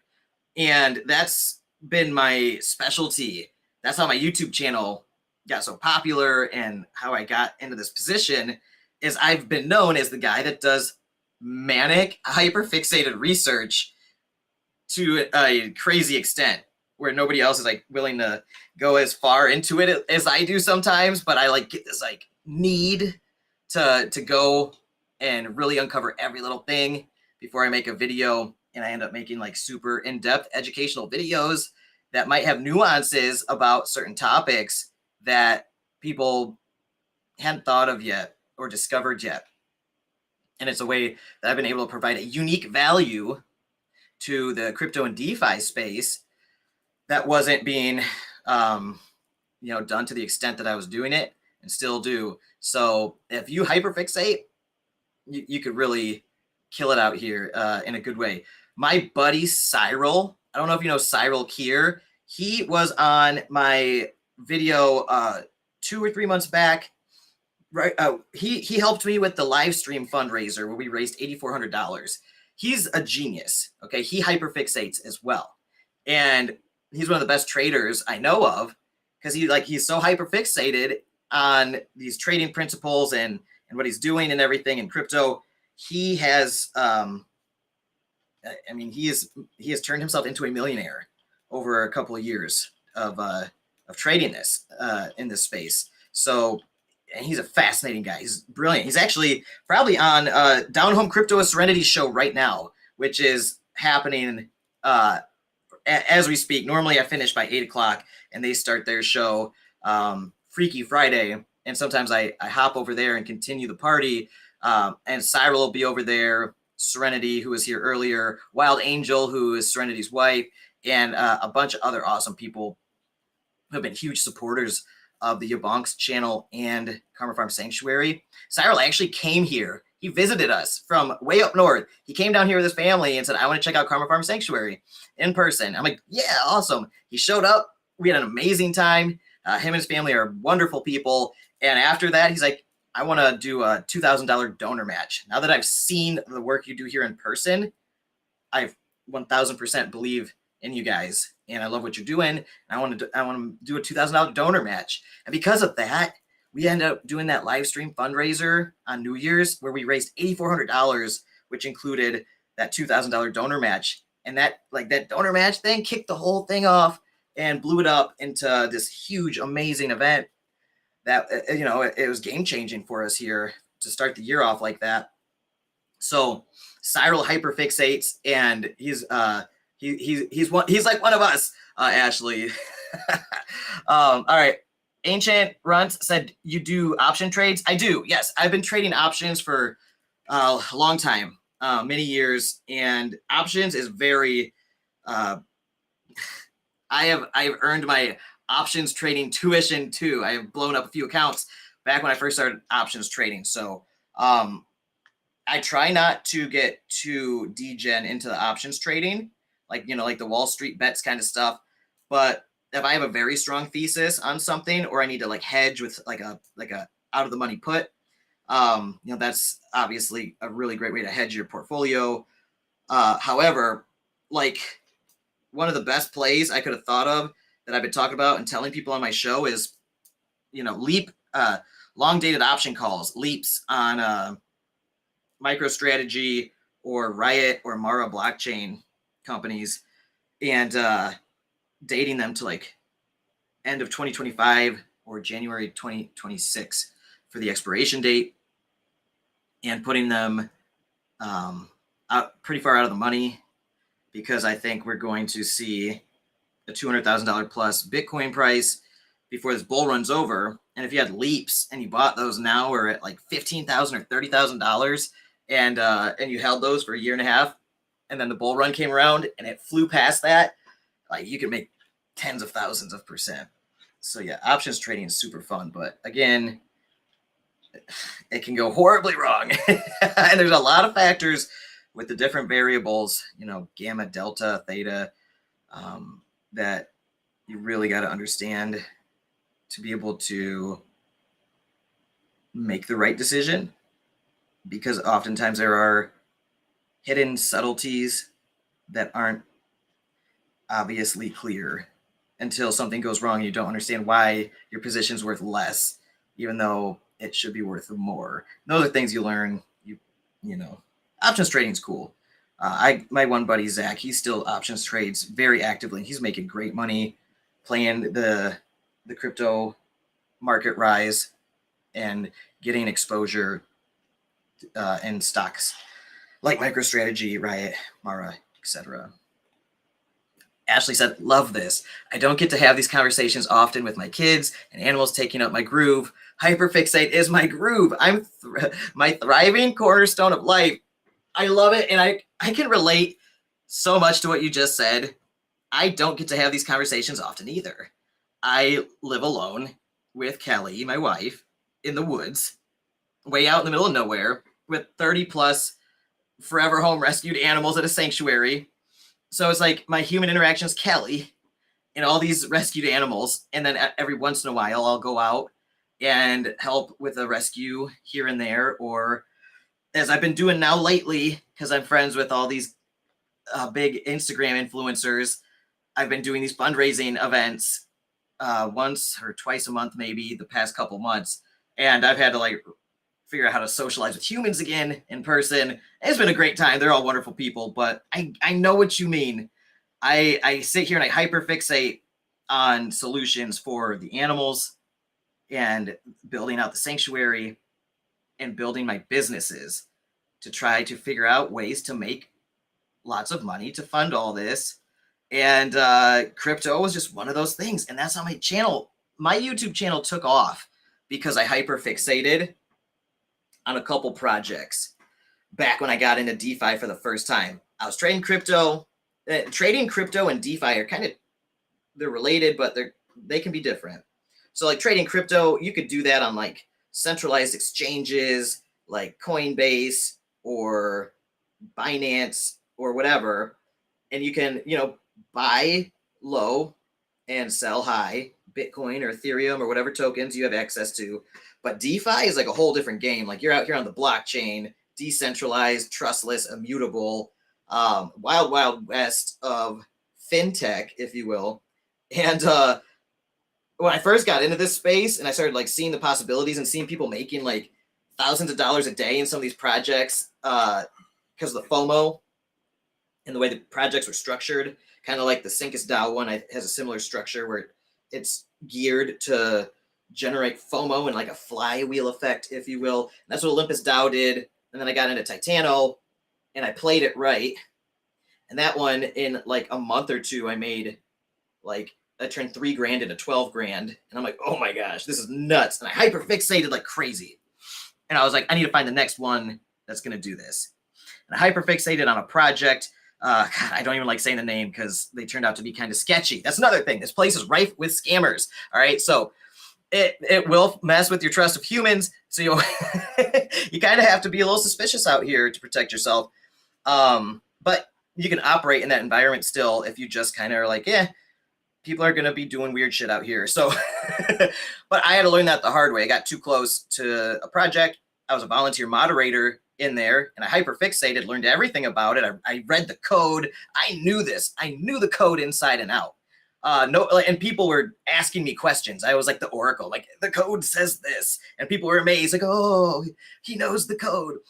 I hyper fixated to that level, and I just sat there for hours a day while I was like working on like the sanctuary and my business stuff. I would just like keep popping out my phone and answering people's questions. They would in depth in the community. I became kind of like an expert in the space during this time, at least in the chat rooms, in Discord, in the Discord servers. And people would ask me all these questions. I would type up like thorough responses that everybody would share around. And people would be like, oh man, YaBonks knows everything about this topic. And then they asked me, one of the projects asked me, hey, you know this stuff so well.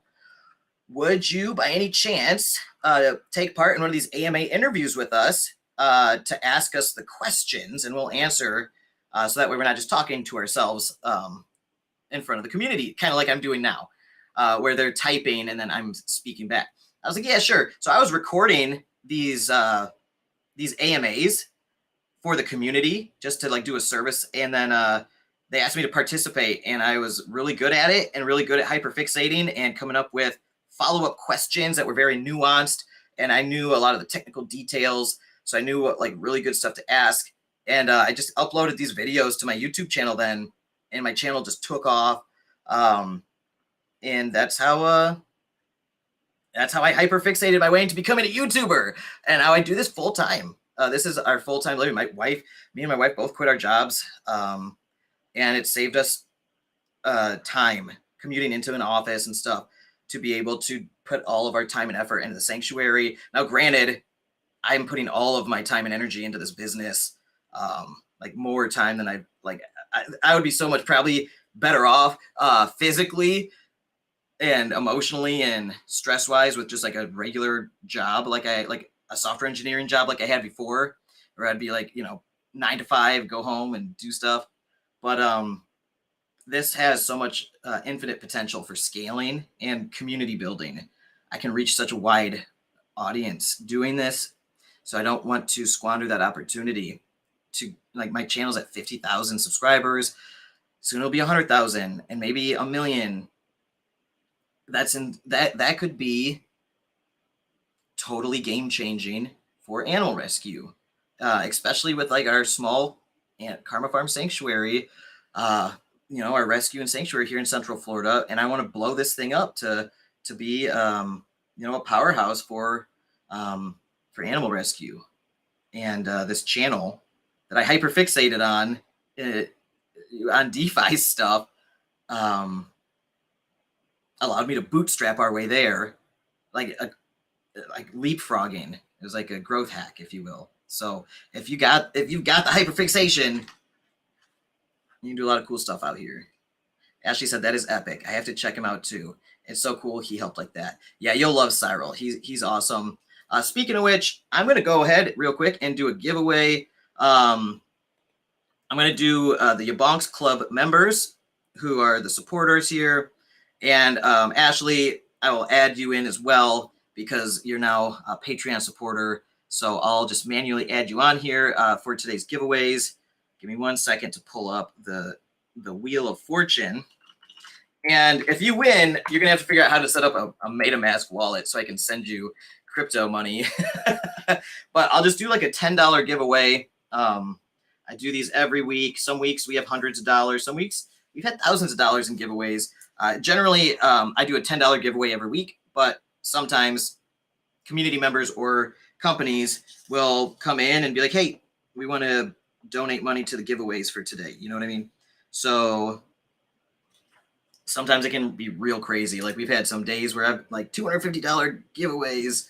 And we got a pretty tight knit like club of supporters that pay $5 a month or whatever to support us. And I just throw everybody from that into the giveaways. And that's kind of how I pay for the giveaways, as well as our Discord server. And it's just like a fun way to give back to the community and have a little fun, you know. Okay, I'm going to go ahead and add you on here.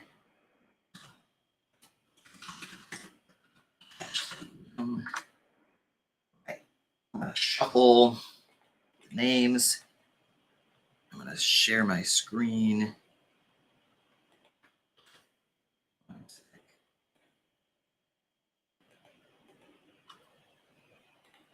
I've been hyperfixating for like the past 2 weeks on all these videos that I have to make for clients. I do a lot of sponsored videos. I want to make sure they're done well. They're very educational for my audience and for the clients' audiences.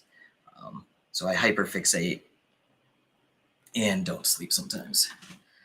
And only when I need to, though. Like, I love sleep, don't get me wrong. But necessity right now for the sanctuary, and because the opportunities, you know, got to seize them sometimes. So here are the list of names. We got 41 names on the board today. Let me double check, make sure I didn't miss anybody who may have joined the club while I was talking. Okay, good. All right, so Ashley said, oh, hyperfixate time. Yes, absolutely. I'm glad you enjoy the hyperfixation as much as I do. I think it's a superpower and allows me to do things that like I wouldn't be able to do otherwise. You know, some people say I'm crazy, like my wife, but whatever. But hey, she comes in to appreciate it at times too. She just worries about me staying up so much. There you are. So I shuffled all the names. So you are mixed in here. You're part of the YaBonks club now. Let me see. Can I? Oh, here's the duration. I was looking for this last week. All right, 23 seconds on the wheel. And this is just going to be for $10 of something I have in one of my crypto wallets. It could be a stable coin like BUSD or USDC, or it could be BNB, a blue chip token. It depends on what I have at that time in my wallet that I can easily transfer. So here we go. I'm going to spin the wheel in 3, 2, 1. Big money, no whammies, as they say.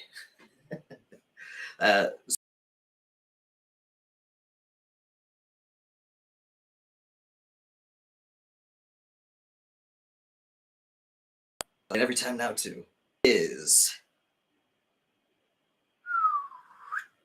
OX Various. Keith Bussey, congratulations, Keith. You just won $10.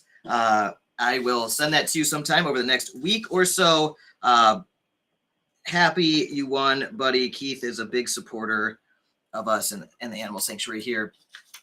He's a project founder and a software engineer as well, and he writes code. Very smart guy. Very cool. So congratulations, Keith. Appreciate you, buddy. Yeah, so that's how we do the giveaways here, Ashley. It's super fun. Sometimes people win week after week and get on lucky streaks, and sometimes people win big prizes too, depending on if I can finagle something cool from a crypto project for my audience. Oftentimes when I'm negotiating like sponsored videos and video work, I will a lot of times try to negotiate for something extra to give to my community so I could kind of give back and just have more fun with it, you know? So yeah, that's a giveaway. I think I covered everything that I needed to cover. Ashley said, no judgment. I thrive on last minute fabulousness. Yes, it's the ADHD nature to thrive when you are down to the wire. That's how I am so much. I mean, it bugs Kelly to no end. She can't stand it, but like I'm trying my best, you know, but I always take on more than I realize because my sense of time is skewed. And so is my ability to task switch and stop hyper fixating on what I'm working on. You know what I mean? So I want to also share the link to Serenity's show. So I'm about to hop over there, at least in the chat, and see if Cyril's over there. Serenity also is kind of neuroatypical like us, where you know, he's interesting too. So I don't know if you can see this in the chat, but I just dropped the link to Serenity's show. I'm going to hop over there now. So Ashley and everybody else watching, thank you so much. I hope you enjoyed the show. Please support Karma Farm Sanctuary. If you don't already, joining our Patreon is definitely the best way to help us out. And we take donations, PayPal, Venmo, anything you guys can do to help right now. We've got these huge vet bills with Henry and his surgery that just escalated in cost because of the complications. And then Kyle's brutal wounds to his face and head from the fight. That's, you know, been costing us unexpectedly as well. So anything you guys can do to help, because we need it and we need you guys to be able to do this on a bigger and bigger scale. And we love you guys. Thank you so much for all your time and attention and everything you do for us. We're super grateful, and I will see you all next week. See ya.